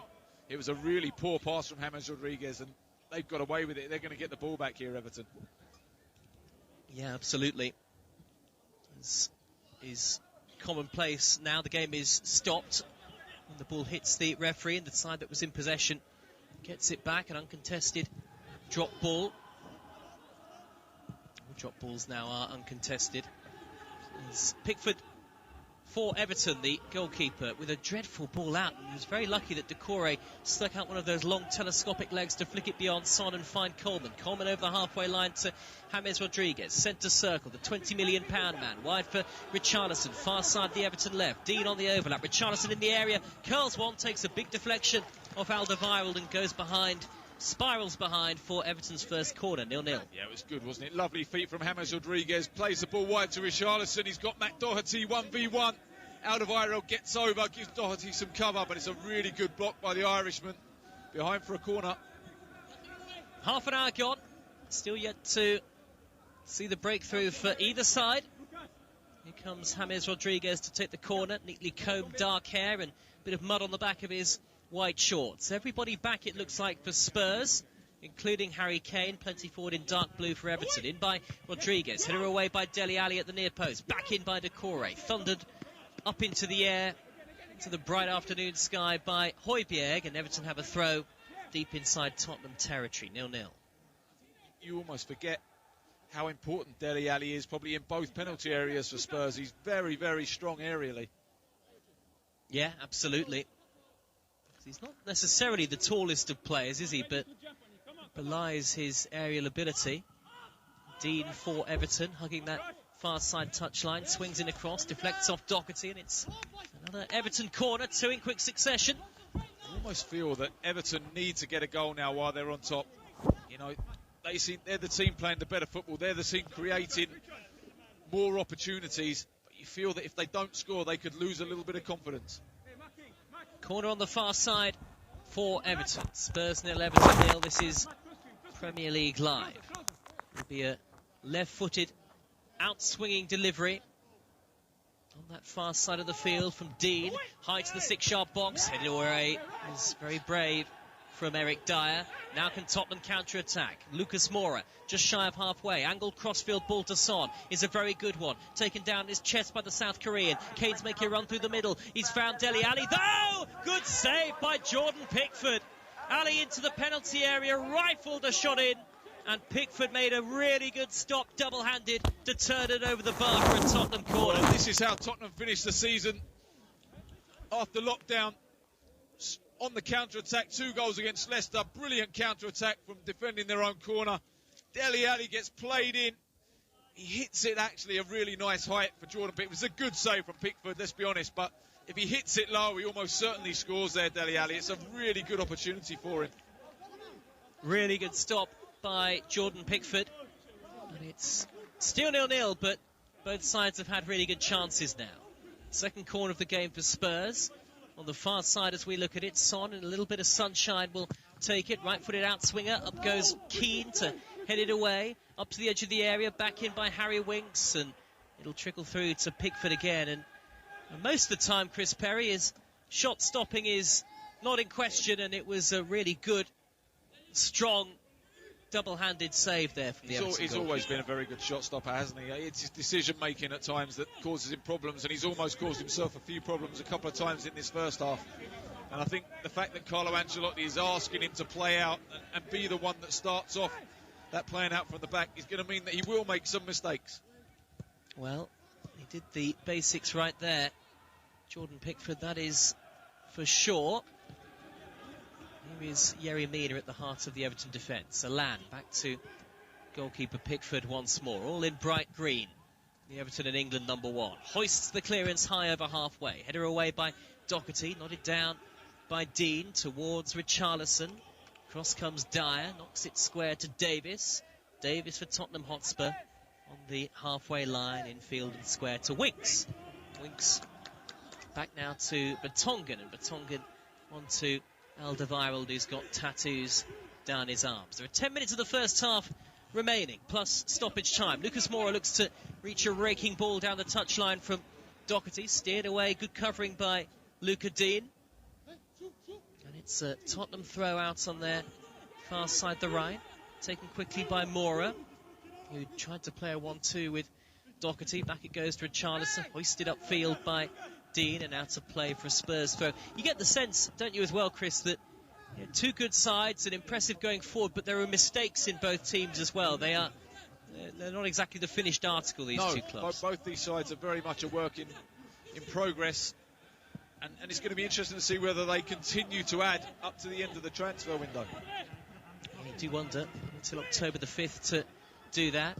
Rodriguez whips the ball cross-field with his left foot towards Coleman. Good covering header by Davis, back to his goalkeeper. What have you made of James Rodriguez so far as well, Chris? He's arguably the most eye-catching in some ways of the major signings Everton have made this summer. What have you made of his influence so far on the game? I've been really impressed with him. He's picked up lovely little pockets of space. When he's received the ball, he's looked confident.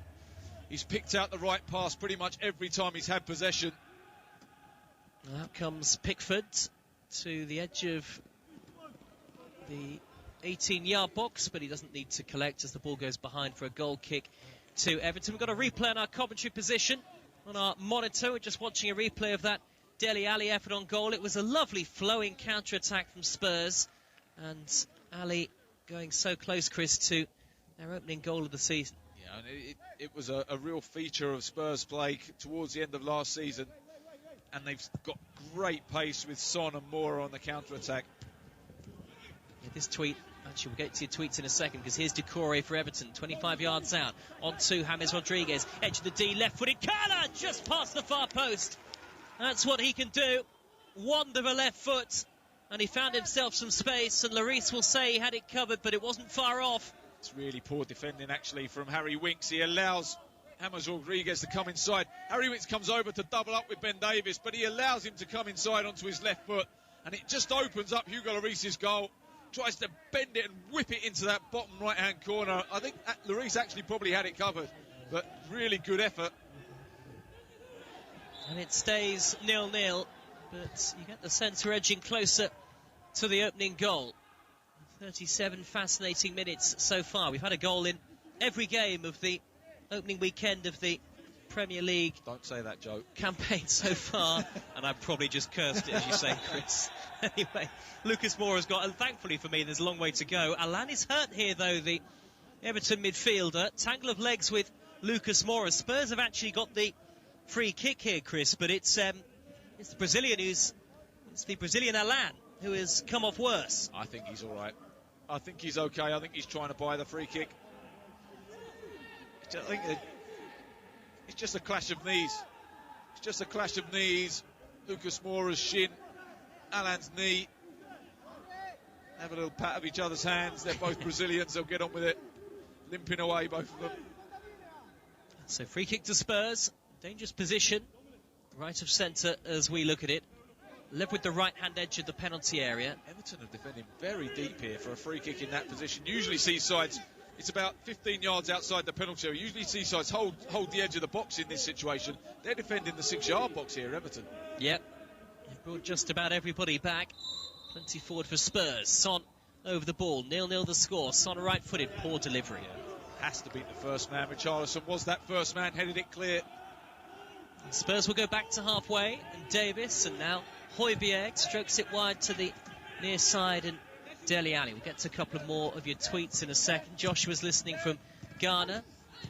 And here come Tottenham with Son, corner of the penalty area, near side of the field, right-footed in, swinging cross up towards Moura. Ali goes in, Doherty's there too, header away by Dean for Everton, slightly desperate defending. And the chance is not gone just yet. That's a good towering header from Keane, though, up to halfway, and it's chested down by Calvert-Lewin. Into the feet of James Rodriguez, back to Decore, and Everton can restart again on the halfway line with Coleman. Well, this tweet says James Rodriguez for £20 million is a snip. Is daylight robbery. Absolutely. He looks a snip. Today, I just wonder how fit he is, whether he's going to be able to last the 90 minutes, but over the season, I think he looks as though he's going to be an excellent signing. Is that a measure of the influence as well, Chris, of Carlo Ancelotti? Yes. You know, do you wonder whether, you know, would they be able to attract a player like James Rodriguez if Ancelotti's not in the hot seat?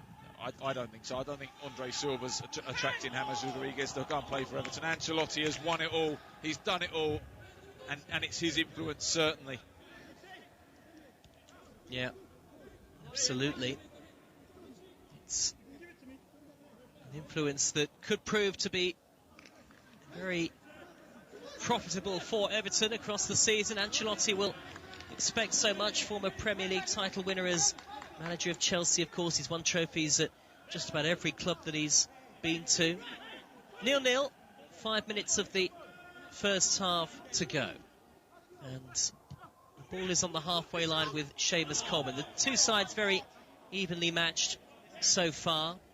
The possession stats have evened out largely as well, and there's been little to choose from between the two sides, I think it's fair to say. Two managers that know each other so well. Everton have lost the ball midway inside their own half. Winks has nudged it forward to Moura. He slightly mishit the pass, Winks, so Moura had to go back to the halfway line. Alderweireld wide to the far side, and Doherty back to the Belgian again, midway inside his own half of the field, and he finds Hugo Lloris, who's not had a save to make in the first period, but Everton have had one really good opportunity. Yeah. Yep, that's it. Should really be 1-0 up, Everton. The Spurs will point to the chance for Dele Alli that was well saved by Jordan Pickford. Here comes Doherty for Tottenham, surging forward into opposition territory. Finds Kane on the edge of the area. Back through to Doherty! Good save by Pickford. What a chance on his debut for Matt Doherty. It was a wonderful piece of play by Harry Kane to flick it over the top of the defender and find him. And Doherty, who was quite prolific for Wolves in his time there for a right back. The first time effort on the volley. Good save by Pickford with his legs. Yeah, he should score, shouldn't he? Hits the target, but Pickford so quick to get off his line and close the angle down and makes the save. It's a crucial save for Everton, but what a pass, scooped pass from Harry Kane to put Matt Doherty in. Somehow still 0-0. We're in the 42nd minute, and well, credit to Jordan Pickford as well, Chris. You know, we've spoken about the pressure on him at the start of this season, but he's been outstanding so far. That's a brilliant save, it really is. Matt Doherty does nothing wrong there. He hits it really well, gets a great connection on the half volley. He's passing it into the bottom corner. This is brilliant from Jordan Pickford. And that's what he does best, the England number one. As we said earlier, his abilities as a shot stopper have never really been in question. He's a really good goalkeeper when he doesn't have to think about things. It's when he has to think that the problems start to occur. Yeah, that's fair. Jordan Pickford, all in green. Arguably one of the game's, maybe the outstanding player so far in terms of importance, in terms of keeping the score at 0-0. But it's been promising at times for both teams. Here come Everton with Richarlison, red boots. He really should have scored earlier. Finds James Rodriguez, the pass slightly behind the new signing, but he collects it with ease and finds Richarlison again, edge of the D, turns 360, shoots low, good save by Lloris, down to his left-hand side. It's a good effort from Richarlison, wasn't it? Once again, it's James Rodriguez at the heart of it, linking up with Richarlison. Lovely turn to get away from Højbjerg. Strikes it low through the legs of Alderweireld, but straight at Hugo Lloris, who grabs it at the second attempt.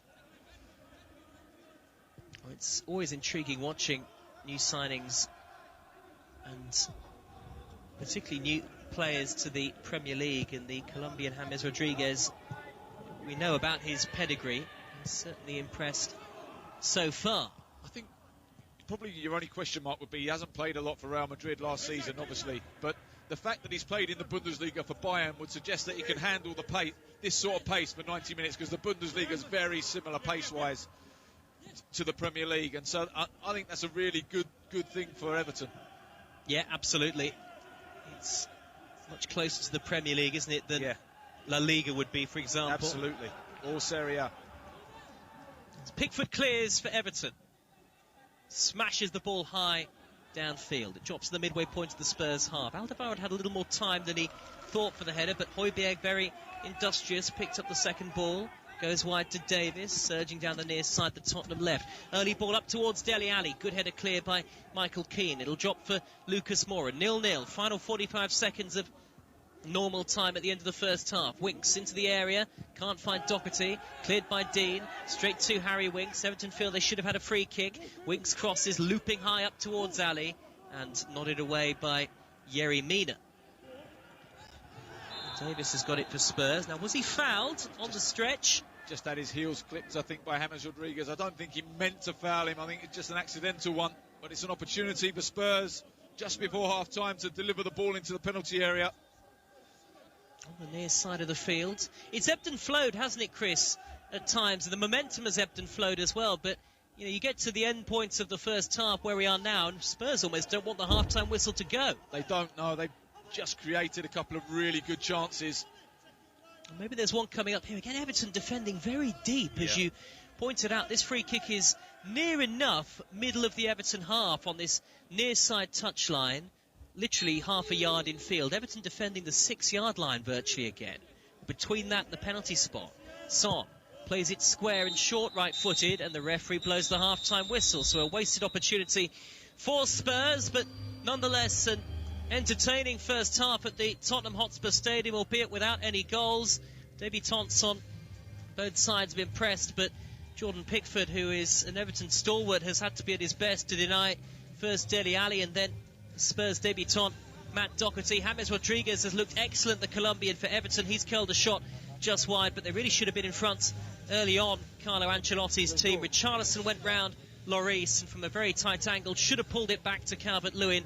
Elected to shoot and sent it high over the bar. No goals, but plenty of entertainment. It's Tottenham 0, Everton 0, and you're listening to Premier League Live.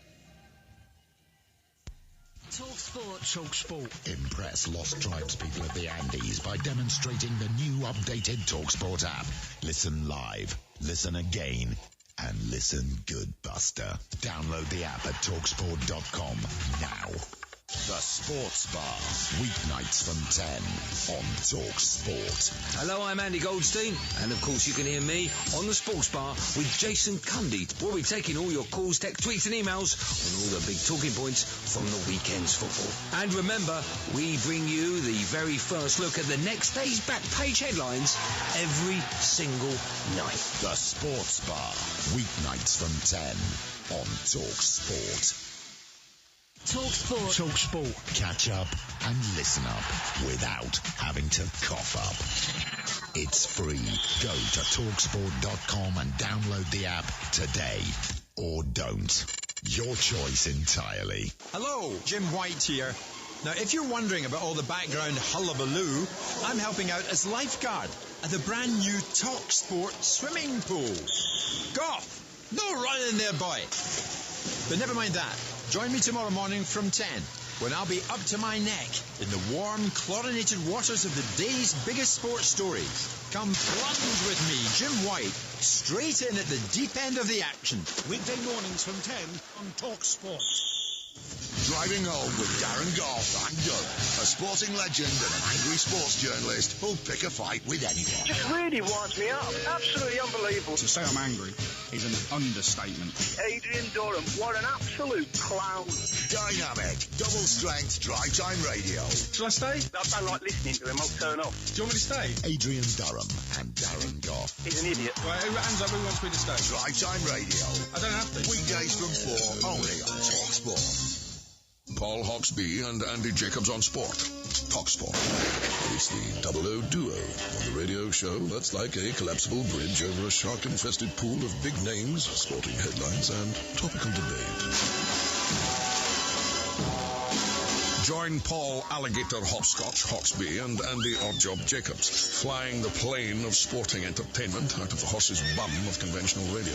Have we got pussy galore on the show, Andy? No, Paul, but we've got Todd Macklin's American Sports Roundup. Will that do? Not really, Andy, no. Hawksby and Jacobs, shaken but not stirred. Weekday afternoons from 1 on Talk Sport. Talk Sport. Confuse bookmakers, impress football agents, and entertain the kids with the improved Talk Sport app. Totally fun, totally free, totally football. Download it now from talksport.com. Hey, kids, take my mobile and go over there and play or something. Don't press the button that says Tinder. Talk Sport. You are listening to Premier League Live. It's goalless at the Tottenham Hotspur Stadium between Spurs and Everton. First half highlights to come, but earlier on we brought you full commentary of Leicester City's 3-0 victory over West Bromwich Albion in the first game of the Premier League season for both sides. Let's hear from a very happy Brendan Rodgers. I thought the game had started slow. Obviously we were a little bit surprised because they've never ever played a back five, I don't think. So when they started off with a five, where it took us a bit of time to find our passing, the speed of our passing. But as the first half wore on, we gradually got better, organised a couple of items at half-time in terms of our pressing and aggression. And I thought second half we were really dominant, scored 3 and had other opportunities to create more. And it wasn't perfect, but it's a really, really good start, and pleased for the players. It certainly is a good start for Leicester City, who have hopefully, from their perspective, banished some of the memories of the poor finish to last season. 3-0 winners at the Hawthorns. West Brom's first game back in the Premier League ends in defeat. It's been goalless here at the Tottenham Hotspur Stadium, at least so far, but not been lacking in entertainment. Richarlison's got there. Richarlison into the area. Round Lloris. Oh, and Richarlison has skied it over the top. Absolutely extraordinary. The angle was slightly against him. Calvert-Lewin was all alone and would have had a tap in inside the 6-yard box. Richarlison, though, selfish, and he's shot miles over the bar. It's still 0-0. It's an horrendous mistake from Ben Davies, and Richarlison beats out of Ireld to the ball. He's clean through, goes round Hugo Lloris. The angle's against him. He just has to cut it back to the edge of the 6-yard box. Just have a little bit of composure. Son crosses for Tottenham, and Kane was sliding in and just couldn't reach it at the far post. It was a lovely ball in from Son in between goalkeeper and defender, and it took one bounce, spat off the turf and flew a couple of yards wide. Goal kick. Now can Tottenham counter-attack. Lucas Moura just shy of halfway. Angled crossfield ball to Son is a very good one. Taken down his chest by the South Korean. Kane's making a run through the middle. He's found Dele Alli, though! Good save by Jordan Pickford. He hits it actually a really nice height for Jordan Pickford. It's a good save from Pickford, let's be honest, but if he hits it low, he almost certainly scores there, Dele Alli. It's a really good opportunity for him. Here comes Doherty for Tottenham, surging forward into opposition territory. Finds Kane on the edge of the area. Back through to Doherty! Good save by Pickford. What a chance on his debut for Matt Doherty. It was a wonderful piece of play by Harry Kane to flick it over the top of the defender. Hits the target, but Pickford so quick to get off his line and close the angle down and makes the save. It's a crucial save for Everton, but what a pass, scooped pass from Harry Kane. Yeah, not lacking in goal-scoring opportunities in the first period in North London, but it is Tottenham 0, Everton 0. Second half commentary to come shortly on Premier League Live with myself, Joe Shannon, and the former Spurs, Southampton and Wimbledon defender, Chris Perry. Chris, it ebbed and flowed, didn't it, that first period? And both sides might have an argument to say, well, we should be in front. I thought it was a very entertaining start to the season from both teams. Both sides looking to play football the right way. Both sides having success going forward.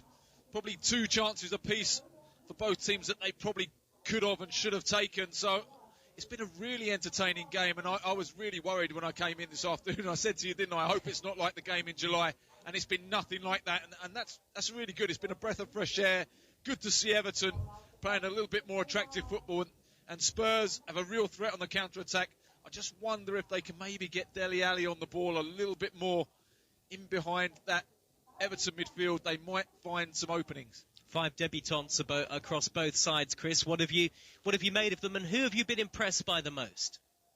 I think for Everton, James Rodriguez has been outstanding. I think Alan's done his job what I expected him to do. He just knits everything together, so neat and tidy in possession. That's what he did at Napoli. He's just slotted in and done the same at Everton, but James Rodriguez has added that X factor to Everton. He's always got his head up. He's always looking for the decisive pass, and he's been excellent. Matt Doherty for Spurs as well has been excellent. He's got forward really well, but crucial to him getting forward as much as he did at Wolves is the fact that Pierre-Emile Højbjerg is sitting in at right back when he breaks forward, allowing him to go and make those runs. And let's talk about the big chance of the first period, and that was the miss from Richarlison, was it just a lack of composure? Was it a lack of confidence? I mean, was it a lack of awareness? Because he must have seen that Calvert-Lewin was square, 6-yard box, had a simple tap in, but he was selfish and he knocked it over the top. The one thing it wasn't was a lack of confidence. It's probably overconfidence that you could finish from that angle. The other two you mentioned, composure, certainly, and awareness. He lacked that massively. A seasoned international player there, a real top player. James Rodriguez, if he's through in that situation, just slides it across the 6-yard box. Calvert-Lewin has a tap-in. Everton are 1-0 up, and he's not worried about the fact that he hasn't scored a goal. He's got an assist, and his team are winning. And that's where Richarlison, and he's still young, Richarlison, just 23 years of age, that's where he needs to get better.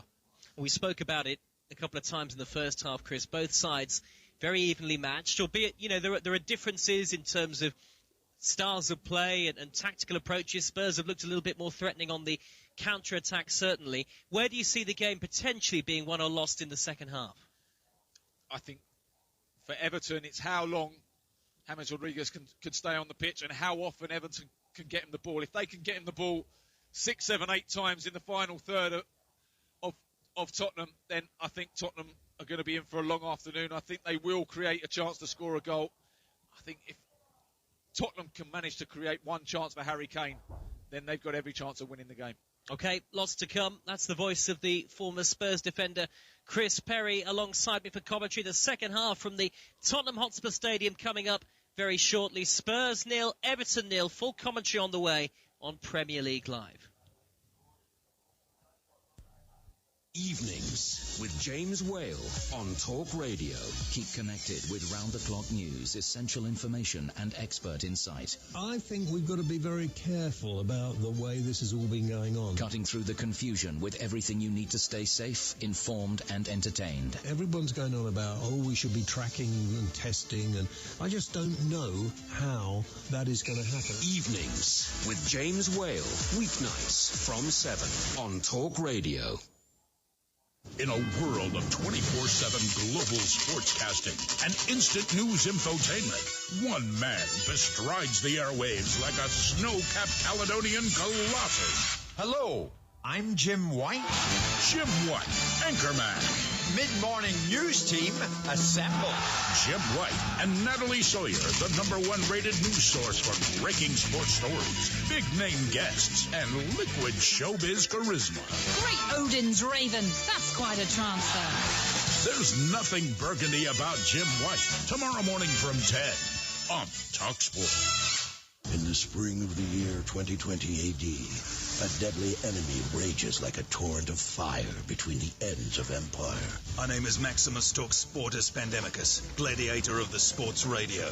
Gird up your loins and battle the invasion of COVID-19, because what you do today will echo in eternity. TalkSport Legion, assume tortoise formation against COVID-19. Show this virus no mercy by keeping a distance of at least 2 meters at all times. That's 6.75 Roman feet centurions. Together, Legion, TalkSportus can defeat it. TalkSportus Maximus. On my signal, unleash hand sanitizer. Keep it on, stay informed, and give coronavirus the red cardus. Are you not hand sanitized? 20 years of Talk Sport. Gentlemen, good evening. There's no such thing as an overnight success. Accrington Stanley 4, titanium plasmatronic death droids from the future, 0. Excess. I wasn't getting up, I was just getting in. Excitement. Excuse me, and extremely strong opinions. I spend my life covering the big game at the big level. On DAB, medium wave, and on your smart speaker. 20 years of Talk Sport.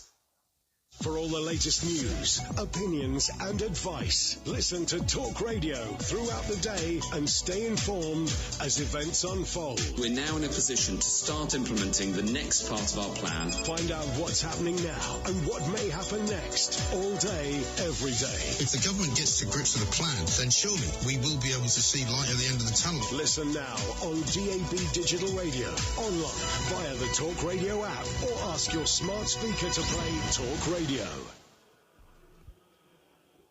You're listening to Talk Sports coverage of Tottenham against Everton from the Tottenham Hotspur Stadium. I'm your host, Joe Shannon. Alongside me, the former Spurs, Southampton and Wimbledon defender, Chris Perry. This is Premier League Live. 0-0 at the break, with the second half set to resume very shortly. Jose Mourinho in that dark blue suit just striding across the field of play. It's a lovely afternoon at the Tottenham Hotspur Stadium. Bright blue sky and sunshine up ahead. It's warm in London, unseasonably so.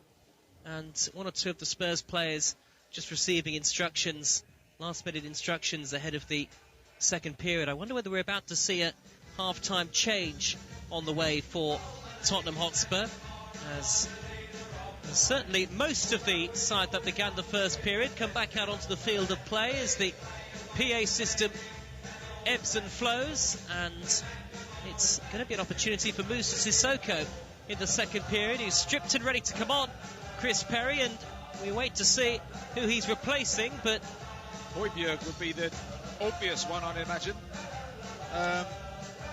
Didn't do anything wrong, Højbjerg, first half, though, did he? And obviously a new signing, but unless someone's picked up an injury that we just don't know anything about. I was going to say, you can only assume that it is injury-related, but anyway, we'll find out in the next few moments, no doubt.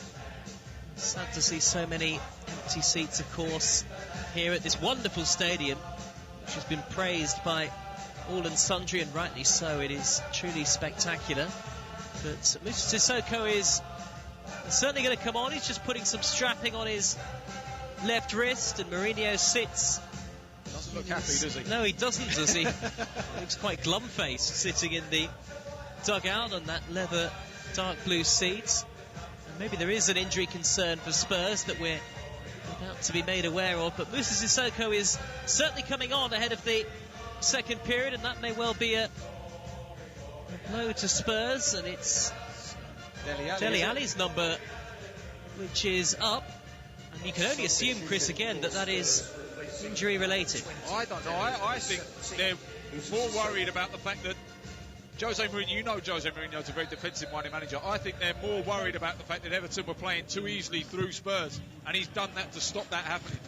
Interesting. Well, Lucas Moura's moved into the centre. Sissoko's started out wide right in the second period, and the second half has kicked off. 0-0 the score. Premier League Live at Talk Sport Live on Twitter if you want to get in touch. Got to a 4-4-2 shape, Tottenham. Intriguing. So, change of tactic for Jose Mourinho in the second period. Spurs playing from left to right towards the huge single-tiered home end at the Tottenham Hotspur Stadium in their white shirts and dark blue shorts and white socks. Everton in their royal blue shirts, white shorts and royal blue socks. Spurs with Lloris in goal, Doherty, Alderweireld, Dyer and Davis. And then, as Chris says, this midfield four, Sissoko, Højbjerg, Winks and Son, Moura and Kane up front. And then Everton, no changes for them. Pickford the goalkeeper, Coleman, Keane, Mina and Digne, Decore and Allan, Richarlison, Gomez and James Rodriguez behind Dominic Calvert-Lewin. So a fascinating second half lies ahead. Hardly, though, a vote of confidence in Dele Alli from Jose Mourinho, if, as it would appear, the decision to make that half-time change was a tactical one. I think what it does is it means that it's much more difficult now for James Rodriguez to find space between the lines. There's less gaps than there were with Heung-min Son really wide down that side and Dele Alli playing central. There were big gaps for James Rodriguez to receive the ball between. And now with a four across there, it makes those gaps a little bit smaller. Here is Kane, right-hand side for Tottenham Hotspur, level with the goal line, and he's let the ball trickle out of play, and it's an early Tottenham corner. Dele Alli won't be happy about that, though, will he, Chris Perry? Even if he understands the tactical aspect of the decision, he's a player who wants to be out there. Absolutely, and he's missed a lot of football, hasn't he? So you'd expect him to want to be out there. He didn't really have a huge influence on the game, did he? I think that's a defensive move from Mourinho. That's more to not lose than to go and win the game. Very interesting. Still 0-0. Corner to Tottenham in the first 2.5 minutes of the second period. Son raises one arm up into the air. Right-footed out-swinging delivery. Flicked away at the near post by Andre Gomez for Everton. And Decore gives it away. And Alderweireld thundered the ball over the bar on the turn. But Everton had already been awarded a free kick in the build-up. So a tactical conundrum between two great coaches, and Mourinho's move first. Ancelotti sits with his arms folded, the Everton boss, on the edge of his technical area. How might that alter the Everton approach, Chris? I don't think it's going to alter their approach. I just think the centre-backs now are going to have two up against them. And you've already seen Jordan Pickford's had to really hurry there. I think the two centre-backs in the first half, one of them always had lots of time to pick a pass into midfield. That won't be the case now.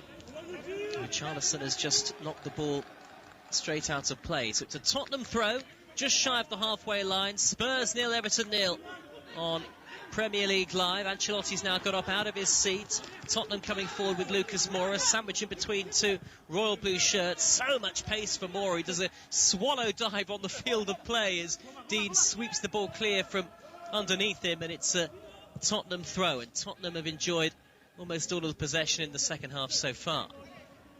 Maybe Jose Mourinho was looking at those statistics at the midway point of the first period. It was something like 2/3 of the ball for Everton, and maybe that's provoked some of his concern. But certainly, as you say, Chris, James Rodriguez was getting plenty of space to just cut in field from the right-hand side onto his favoured left foot. Mourinho has moved to try and counteract that. Absolutely.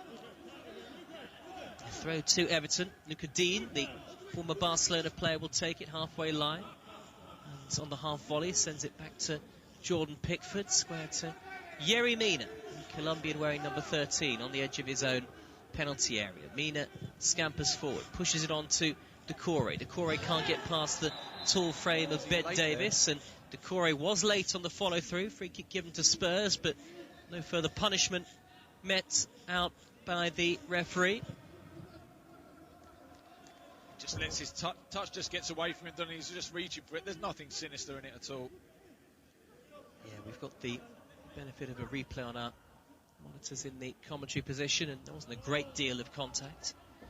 5 minutes into the second half, here is Doherty for Spurs, in field from the right back position to find Højbjerg. Sissoko's lay off his paw, intercepted by Richarlison with the red boots, and now Andre Gomez back for Dean on the halfway line, and Everton have reasserted themselves in the match. Remember, Everton with a dreadful record in matches that take place in London.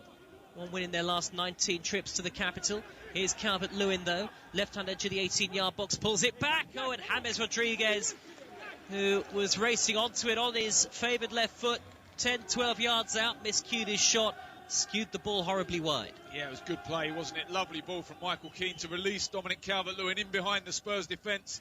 Breaks into the penalty area, cuts it back towards the penalty spot. James Rodriguez on his left foot would expect to do better there. Gives Dominic Calvert-Lewin the thumbs up because it was certainly the right pass. And maybe again, Everton will be a little frustrated with themselves that they couldn't seriously test Hugo Lloris. But more promising signs for Carlo Ancelotti. The Spurs were very impressive here last season at the Tottenham Hotspur Stadium. They won 12 home games in the Premier League, losing only the top two won more, and Everton lost 11 on the road. They were a soft touch away from Goodison, only the bottom four losing more away matches, but certainly this trio of new signings have added something to them. Lovely control from James Rodriguez to set up Coleman down the far side to the right for Everton. Back for the Colombian, who whips in an early ball towards Richarlison, who again should have hit the target. It's a good opportunity at the far post for Richarlison, who had his head in his hands. He made no real contact with the header from 6 yards out, and the ball went wide. The ball from James Rodriguez here is absolutely top draw. It completely takes Matt Doherty out of the game. Floats over his head, diagonal pass. Richarlison is coming in at the back post on the corner of the 6-yard box. Just has to nod it back across goal, and he gets it all wrong.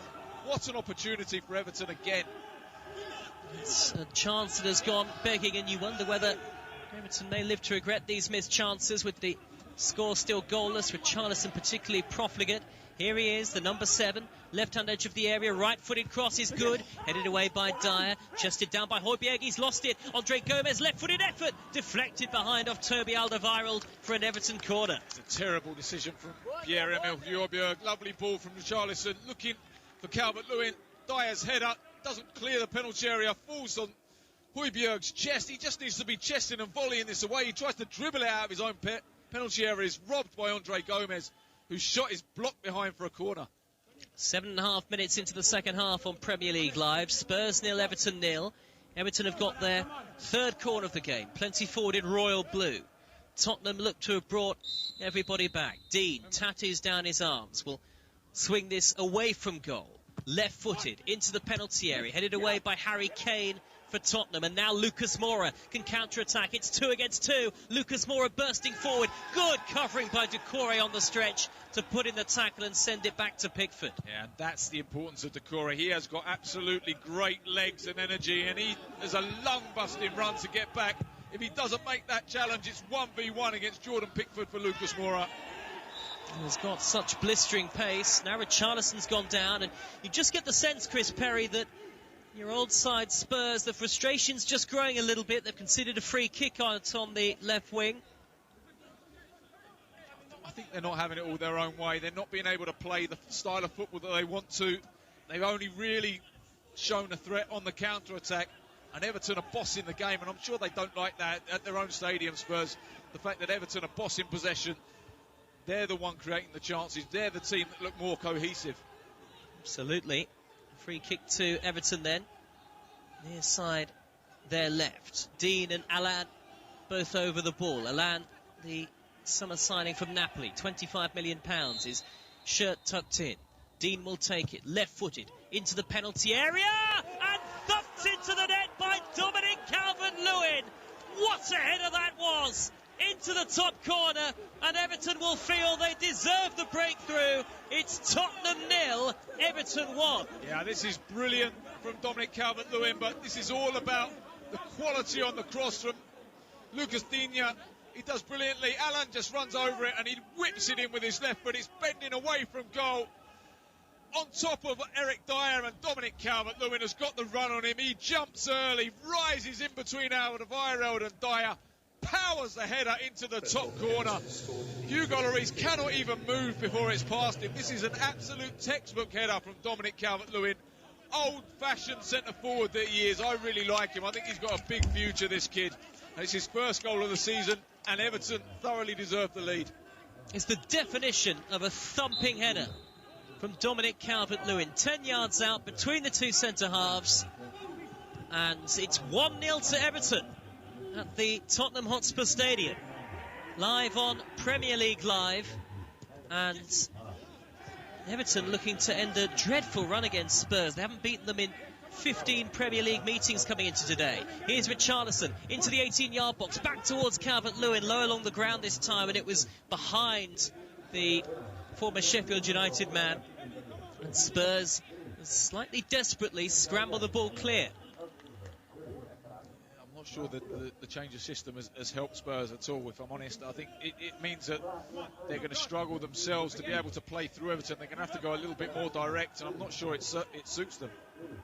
Everton look a very assured outfit so far, but Andre Gomes has slipped, and here's Højbjerg on his Tottenham debut over the halfway line, goes crossfield to the left, and Heung-min Son, who has to check back onto his right foot, squaring in field to Winks in a central position in the middle of the Everton half. Wide right is Doherty, on to Sissoko turning towards the right wing position, but blocked off by Andre Gomes, and Everton defending very diligently.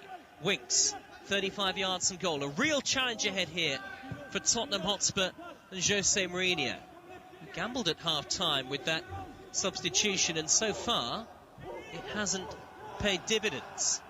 Højbjerg on halfway for Everton. That's a lovely sweeping pass. Near side for Doherty. Drives infield towards the edge of the D. Away from 2-3 challenges. Through the legs of James Rodriguez with the pass to find Son. Son corner of the area. Onto his left foot. Davis on the overlap crosses. Headed up into the air by Yerry Mina. Not away just yet. Not in further cleared by Abdoulaye Doucouré. Good touch by James Rodriguez. And then a terrible looking challenge by Dyer. Thumping into the back of Calvert-Lewin. No free kick given, but Everton have it anyway. And they go back to Jordan Pickford. A little bit of pressure from Spurs, but they couldn't unlock the door. Still thinking back, Chris Perry, to that header from Dominic Calvert-Lewin, and was a thumping header, all right. I think Spurs were perhaps a little frustrated at the award of that free kick in the build-up, but there was nothing wrong with the delivery. Delivery was absolutely spot on. Jose Mourinho certainly wasn't happy with I think he said it was taken a little bit further forward than where the free kick was given. I think that's what he's saying. It was nearer the goal, which allowed Digne obviously the opportunity to deliver a much better cross. Lewin thundered the ball home. It's 1-0 to Everton as we tick towards the hour mark. They've just got to defend the ball better. I mean, it's as simple as that.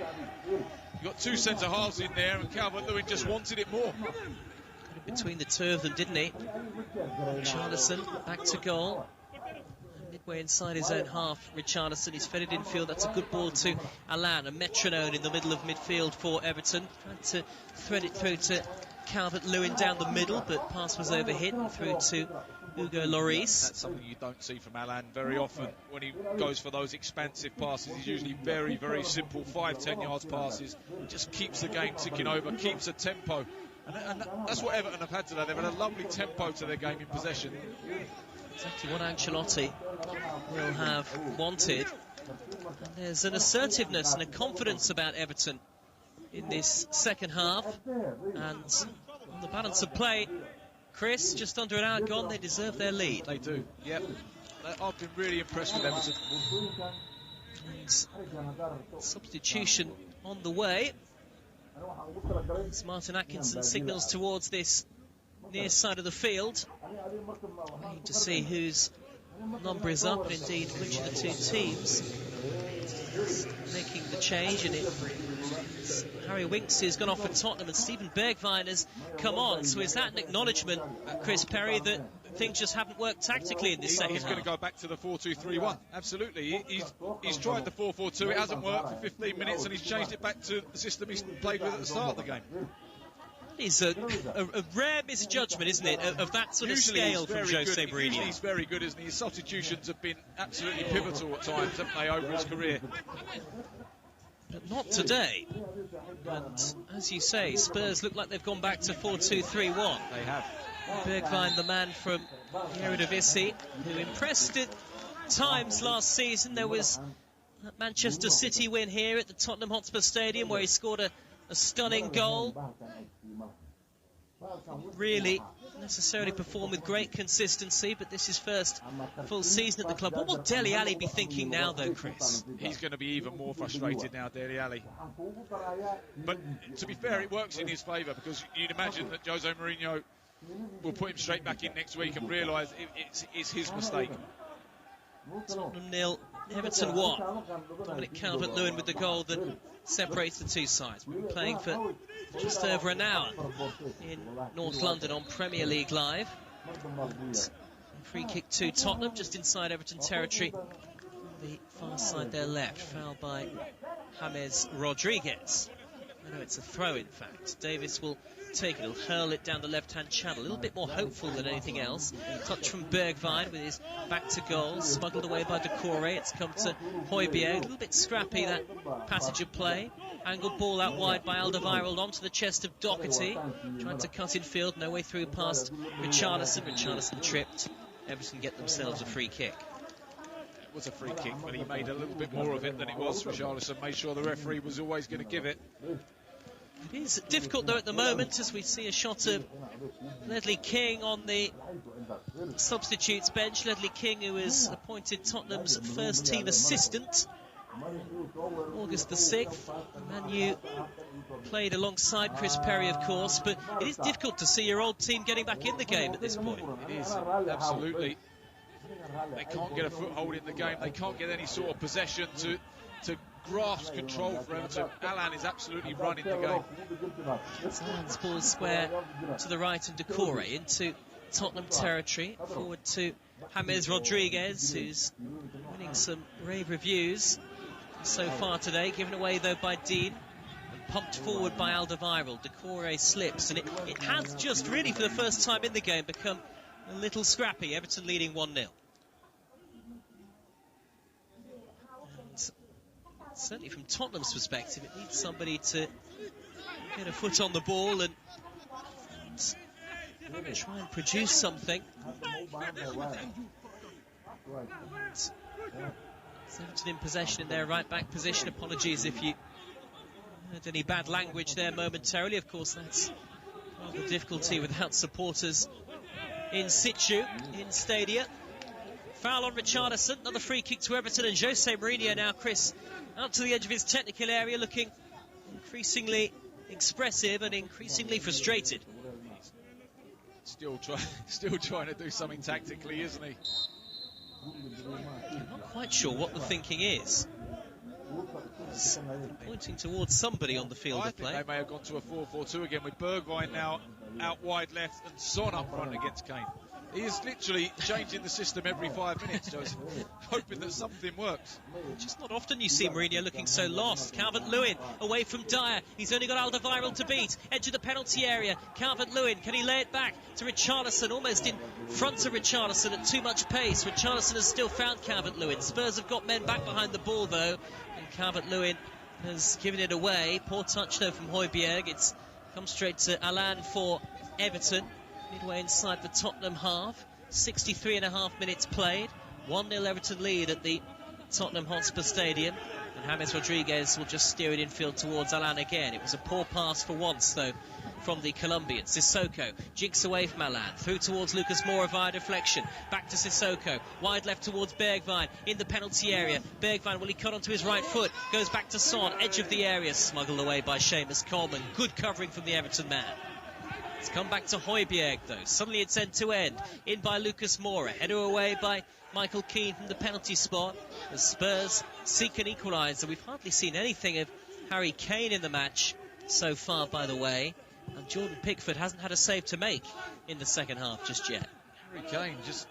It was the same in the two England games. Harry Kane just couldn't quite get into the game, and he's really struggled to do so again today. Everton have been the better side. Tottenham have it back, though, on halfway with Alderweireld. A big last 25 minutes ahead for Spurs, most certainly. And they have a really congested fixture list over the next few weeks, over certainly the remainder of September in League and Cup. A fixture list that was described by Jose Mourinho this week as inhuman in its nature. Here is Richarlison for Everton. 1-0 they lead. Wide to Dean. Lots of space down the near side. Dean crosses. Cut out by Dyer at the heart of the Everton defence. Let's come back to Andre Gomez on halfway. And you have to say, of the two sides, Everton look probably more likely to extend their advantage. They do, yeah. They've got total control. Gomez and Allan are completely running this game. They're winning every single knockdown and they're retaining possession for Everton. Yes, Allan's influence maybe a little more peripheral in the opening half, but it's been pivotal in this second period so far for Everton. He's pointing, isn't he? He's conducting the Dictating, orchestra, if you like. He? Yeah, absolutely. As Pickford balloons the ball long, straight to Hugo Lloris. But Jose Mourinho, you heard him just then. Let's go. The shout from the Tottenham manager. Won't panic yet. There's still plenty of time for Spurs, but they have a challenge in front of them against a side, Chris Perry, who will have similar ambitions, and nothing is decided, of course, on the opening weekend of the season. But psychologically for Everton, it would be a massive win for them. There's still a long way to go, but they're 23 minutes away from it. Yeah, definitely, because this is a place where they don't ever pick up anything. This is a place where they come and they get beat every single time, whether it's in London or whether it's actually at Spurs. Absolutely. Spurs unbeaten in the last 15 Premier League meetings against Everton. Home and away. 8 wins, 7 draws. Here come Tottenham with Bergwijn, corner of the area, back to Son. Now Højbjerg, middle of the Everton half, dead centre. Sissoko, all a bit one pace from Tottenham. Need to inject some energy into their play. Davis has gone back to the centre circle. And Eric Dyer. Dyer clips the ball high and wide to Doherty. Chest it down. Doherty a little out of sorts today. And his first touch off his chest was poor. Everton have regained the ball easily. And now here's Calvert-Lewin at pace. Left-hand side. Very late flag. And free kick given to Tottenham offside. I think he was clearly offside. The official on the far side was just waiting for Dominic Calvert-Lewin to touch the ball, as they do. Yes, it's... That delayed flag is part of a he's certainly offside. New directive in the Premier League this season. Now here comes the change, and it's the first substitution for Everton. Andre Gomez goes off, and a former Spurs player Gylfi Sigurdsson. Yeah, I'm not sure I'd be making that substitution unless it's fitness-wise for Andre Gomez, because Sigurdsson certainly nowhere near as good defensively as Andre Gomez, or as disciplined. That's exactly the word I was going to use, Chris. Differences in discipline between the two. Quite stark. 1-0 Everton lead.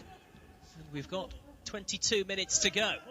22 minutes for Spurs to find an equaliser. Mourinho against Ancelotti. Here is Bergwijn in the penalty area for Tottenham. On the dead ball line, Alan at his back. Forces him further wide. Scooped into the area by Davis. Headed down by Mora, but straight into the gloves of Pickford. Yeah, it was a difficult header, wasn't it? The ball was looping in the air. Lucas Moura was underneath it for a long time, but he was under pressure. He was almost the full area of the penalty box away from goal, and he just couldn't get the power to beat Pickford.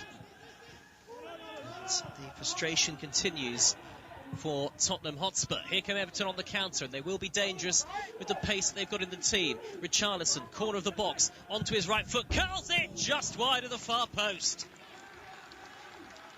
You're going to get punished if you allow Richarlison to come inside on his right foot there. Moussa Sissoko finds himself in the right back spot this time.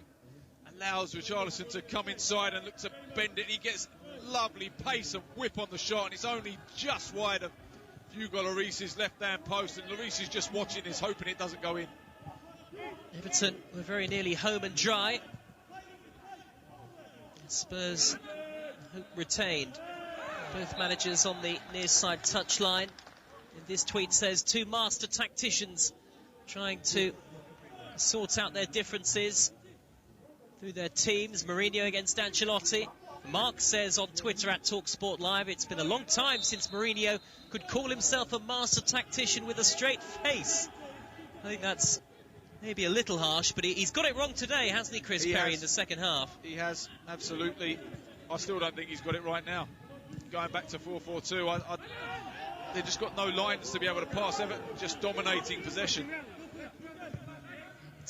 Everton have become increasingly dominant, as you say, since that half-time change. The Spurs looked lively in the opening couple of minutes of the second period, but since then it's been all Everton.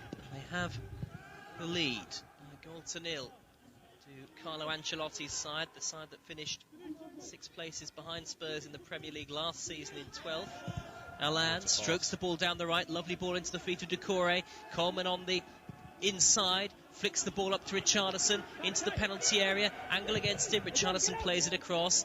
You have to question Richarlison's decision making at times today. It was a poor ball. It's definitely the area he needs to improve the most, isn't it? He gets in so many really good positions. If he just made the right decision 50% more of the time, he'd be so dangerous. Now Spurs on the halfway line with Vertonghen. Wide to Bergwijn. Spurs are just... there's no real rhythm or pace to their play.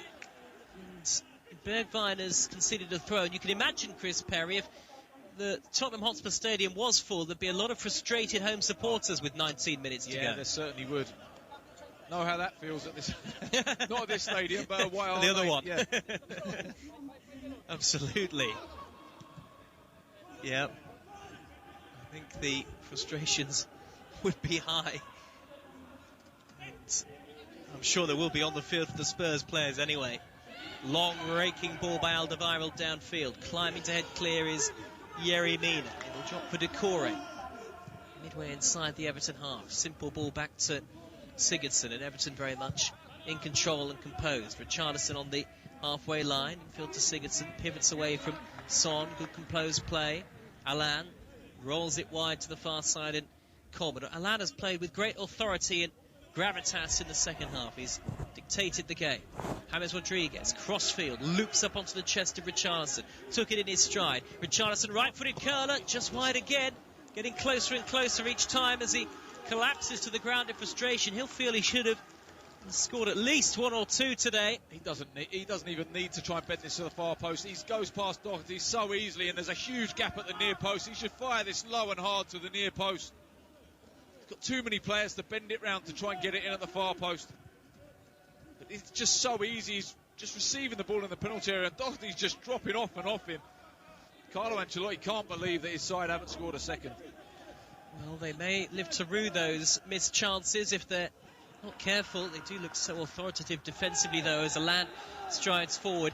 I mean, £25 million from Napoli for Allan, Chris. He looks an absolute bargain on the basis of this first, 73 minutes. He's an excellent player, but funny enough, at Napoli, very rarely played longer than 70 minutes in a game. They always brought him off after about 70 minutes, so it'll be interesting to see what his fitness levels are like. Ancelotti, a man who knows Serie A so well, of course, watching on from the near side touchline. Richarlison onside, left wing, reaches the dead ball line. Calvert-Lewin in the middle. Richarlison plays it back to Sigurdsson. Corner of the area, right-footed cross up towards Calvert-Lewin, away by Dyer. Comes down for Decore, lets it drop over his head. Coleman shoots on the half volley, thundered straight at the goalkeeper. Sat up beautifully for Seamus Coleman to hit on his right foot. He struck it well with his laces. Good connection, just off the outside of his foot. Bounced nicely, actually, into the arms of Hugo Lloris. Just lacked the power to beat him.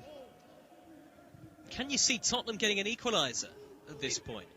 They haven't created anything in this second half to suggest that they're going to have enough pressure to get back in the game, but it only takes one moment, one slip up, one mistake. Yep, and in the Premier League you just never ever know. Here is Doherty for Tottenham. Right hand side, midway into the Everton half, back to the halfway line he goes, and Alderweireld, who plays a 1-2 with Højbjerg. Højbjerg scooping it infield to Sissoko. A little bit of space for Sissoko inside the centre circle. And now Davis finding Højbjerg, lip of the centre circle. Angles it wide to Doherty. He's pushed forward once again. Lucas Moura making the run down the right. He's gone back in field. Doherty, though, to Højbjerg. Everton very well drilled and well organised. And Tottenham at the moment haven't got the ingenuity to break them down. They're 1-0 down with a quarter of an hour to go. Harry Kane cutting a rather frustrated figure. Davis for Tottenham to Sissoko, central position, middle of the Everton half, clips the ball high up towards Doherty, heads it back across goal. Kane was lurking, out comes Pickford, punches clear, one-handed the goalkeeper, flying through the air in green and out of play for a Tottenham throw. Yeah, that diagonal ball to Matt Doherty, though, almost paying dividends for Spurs. Headed it across goal, looped up, great decision from Jordan Pickford to come and punch clear. Took it off the head of Harry Kane. Was bold, and he got it just about right. Tottenham change, final change of the game for Jose Mourinho, and Matt Doherty has gone off, and Tanguy Ndombele has come on. That doesn't mean another change in formation, does it? No, I think you'll find Moussa Sissoko will probably drop in at right back, and then Ndombele will go and play in that midfield area. Very interesting to hear from Jose Mourinho after the game. I wonder whether he'll acknowledge what's gone wrong in the second half. Spurs have been a bit all over the place tactically. I mean, how confusing is that for players as well, Chris, when you set up one way at the start of the second half and then you go back to what you were doing in the first period after 15 minutes? It shouldn't be, because you'd have liked to have thought that Jose Mourinho would have worked on at least probably 2 or 3 formations that Spurs might use this season, but it's very unusual to change. It's not unusual to change your system during the game, but it's unusual to change it back to the original system and then go back to the one you changed it to in the same game. Absolutely. At TalkSport Live on Twitter, if you want to get in touch, there's 14 minutes left. Spurs 0, Everton 1 on Premier League Live. Busy weekend of football continues on the Monday night football. Sheffield United against Wolves, followed by Brighton against Chelsea. We'll bring you all the games in full. Apologies again for any bad language you might have heard there. Bit of frustration from Toby Alderweireld as he concedes a cheap free kick on halfway. Foul on Calvert-Lewin. Just gets too tight to Calvert-Lewin, and Calvert-Lewin has every right to go down and win the free kick. Frustration from Spurs. And Everton very comfortable at the moment. They're hardly hanging on. They're not hanging on at all, Everton. If anything, they look more threatening than Tottenham on the counter. Here comes Spurs with Højbjerg. Forward to Son. Back to Ndombele. That's a good angled pass wide to Moura. Moura, corner of the 18-yard box. Plays it back to Højbjerg. Tottenham a little more wide now as Moura waits for Sissoko to make an overlapping run. Back it goes to Højbjerg. Flicks it up into the middle of the area. Header away by Yerry Mina. Poor header, though, by Sigurdsson. Sissoko's got it back. Down the line to Moura. Right-hand edge of the box. Tries a cross. Locked off by Allan, and it's a Spurs corner. You're already starting to see the weaknesses of Gylfi Sigurdsson in those defensive areas when you compare him to Andre Gomez. You just wonder, could it end up costing Everton? Well, that would be the concern, most certainly. Are they going to strike late, Tottenham? They did it very late on the opening weekend of last season against Aston Villa. Going to have to do it against Everton with 12 to go. Corner from Son, and Kane got his head to it. Over the top it goes, and goal kick given. Yeah, it's a good ball in from Son, but there's just a little touch off Dominic Calvert-Lewin's head in front of Harry Kane that means he can't control the header. Just flies over the crossbar. Calvert-Lewin does his job well. As he did at the opposite end, Calvert-Lewin, with that thumping header that put Everton into the lead and still has them in front as well. Tottenham are desperate for a chance, an actual good chance to fall to Harry Kane. He has had nothing to feed on today. Cleared downfield by Pickford up towards Calvert-Lewin. It's going to have the top of both him and Eric Dyer. Ben Davies sees it back to the Spurs goalkeeper Hugo Lloris. On to Alderweireld. Alderweireld forward 25 yards to Mora. Foot in from Richarlison. Little header away by Højbjerg. Nodded down by Dean for Everton on halfway. Finding Richarlison right in front of Carlo Ancelotti with his arms folded. Jose Mourinho out of his technical area, urging his players forward, bouncing up and down on his toes, Mourinho. Not having any effect though so far. Still the sun shines overhead at the Tottenham Hotspur Stadium. The pitch itself is in shade. And Sigurdsson goes back to Keane. Everton have been very effective in possession. They've rarely given the ball away in dangerous areas, the visitors, but they're being pressed very high by Spurs now. Alan, good strength to hold up and Ndombele, and Keane will send it back to Pickford once more. Pickford's clearance met by a thumping header from Davies. Far side the Tottenham left. Davies has got it back deep inside Everton territory. Deflected cross, another Tottenham corner. Can they make something of it? That's where Spurs need to work more, because James Rodriguez is not going to chase back after Ben Davies. They need to get 2v1s up against Seamus Coleman down that side of the pitch, and they will get some joy and get some opportunities to put balls into the box. Corner, far side. How Tottenham need the home fans behind them. Not here, of course.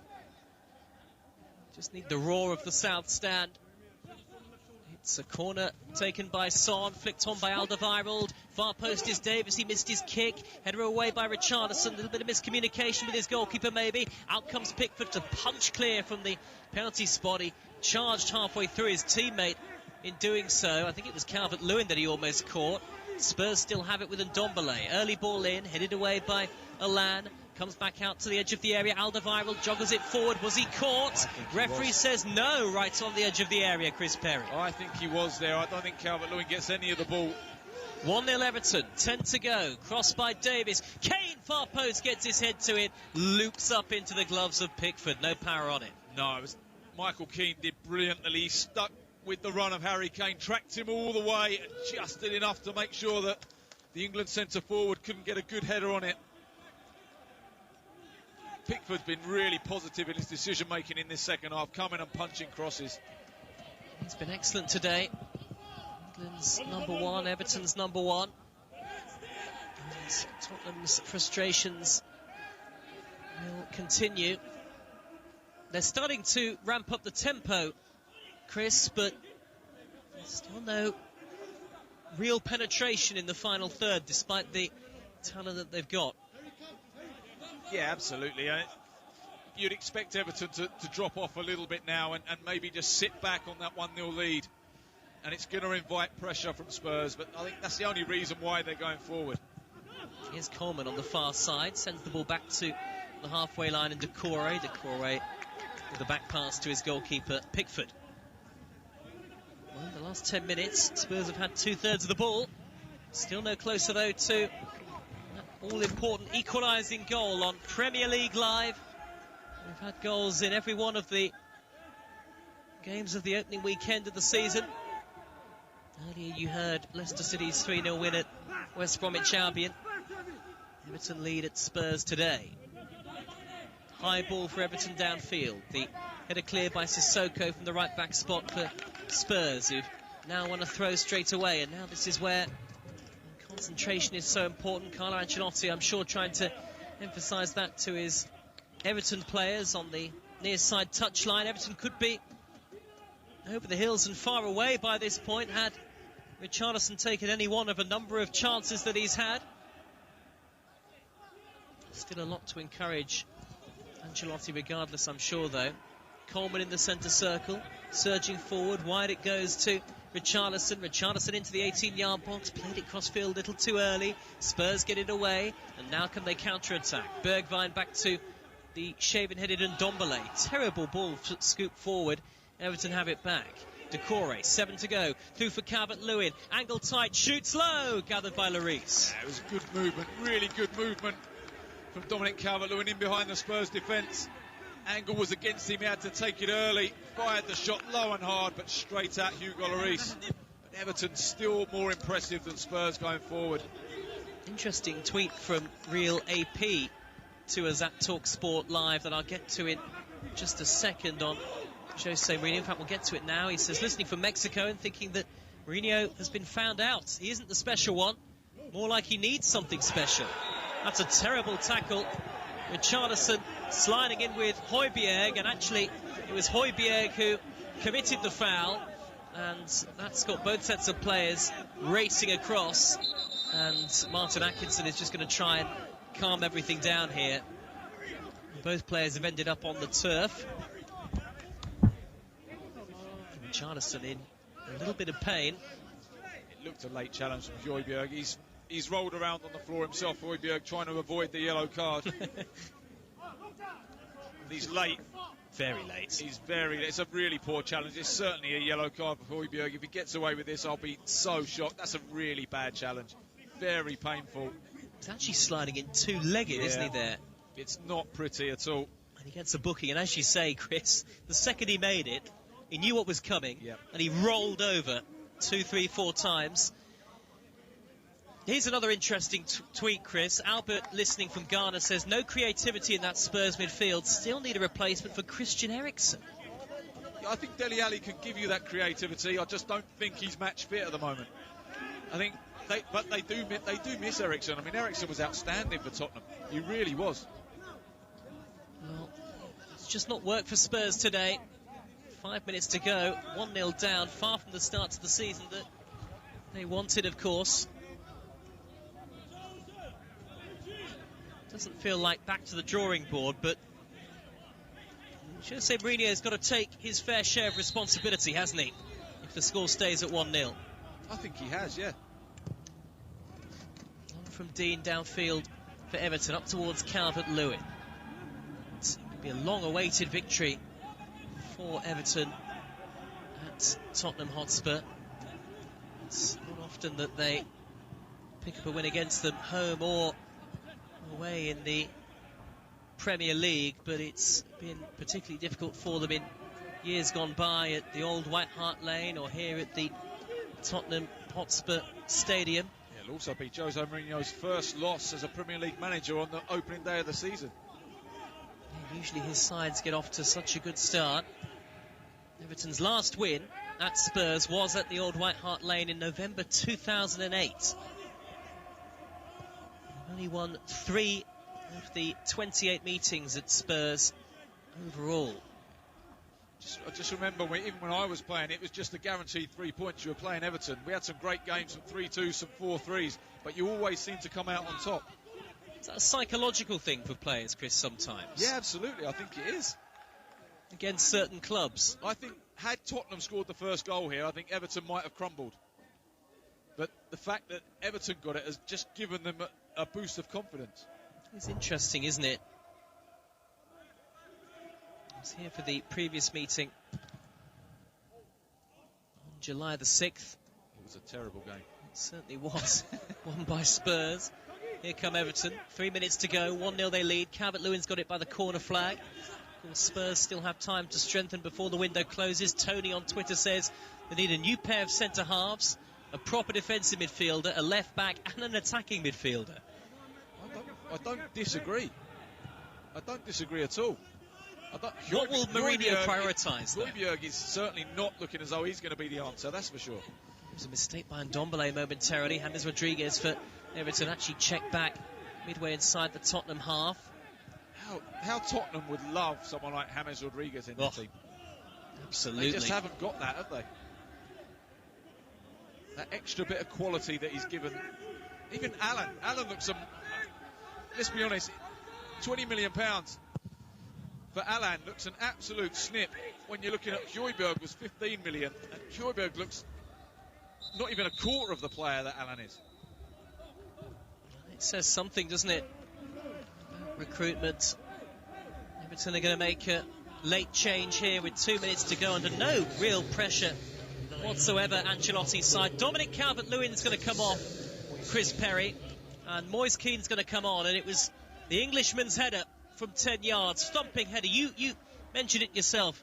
Proper old-fashioned number 9 header. But I think he plays like an old-fashioned number 9 as well. I think he runs the channels brilliantly. He works so hard for his team. He's a great focal point for this Everton team and does a lot of unseen work in his own penalty area too. I think he's an excellent young player. Well, mistake by Dyer. Richarlison has set up James Rodriguez. 30 yards from goal. Into Keane. First touch straight away. Moise Keane trying to force his way through. Smuggled away by Højbjerg. Little header by Ndombele. Everton still look the more likely. They do. To get a second goal. Spurs have created virtually nothing in this second half.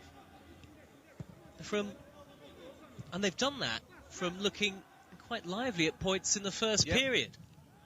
Got to look at the manager. Last minute of normal time. Tottenham 0, Everton 1. This is Premier League Live. Here comes Bergwijn, who's made no impact whatsoever. On to Davis, far side the left. Bergwijn looks like he doesn't quite know where to run. Gets it back from Davis, midway inside the Everton half. All very narrow that for Tottenham. And now Alderweireld wearing number 4. He's getting desperate now here for Spurs. On by Sissoko. 1-2 with Moura. Plays it back to Lucas Moura. The diminutive winger cuts in field and finds Højbjerg. Højbjerg number 5. On to Ndombele. Ndombele wide to the far side and Davis. Spurs have got to get the ball into the box. At the moment they're rattling it around midway inside Everton territory. Ndombele out to Davis again. Davis crosses. Son collects in the penalty area. Touch was heavy. Alan clears again. And if there's a candidate for man of the match, Chris Perry? Without a doubt, it would be him. I mean, James Rodriguez was really good in the first half. And Alan, you didn't notice him as much, but in this second half, he has been immense for Everton. 4 minutes of added time. Spurs 0, Everton 1 on Premier League Live. Tottenham facing a first defeat to Everton in nearly 12 years as the ball is thundered downfield up to Lucas Moura. It's easy for Jordan Pickford. It's been so poor from Spurs in this second half. It has. They've lacked ideas. They've lacked quality. And if I'm honest, they've lacked direction. They look as though they don't really understand what the manager wants them to do. It's borne out in the lack of clear-cut chances created. Højbjerg with Sigurdsson at his back, facing his own goal. Back to Lloris. Lloris clears high and long.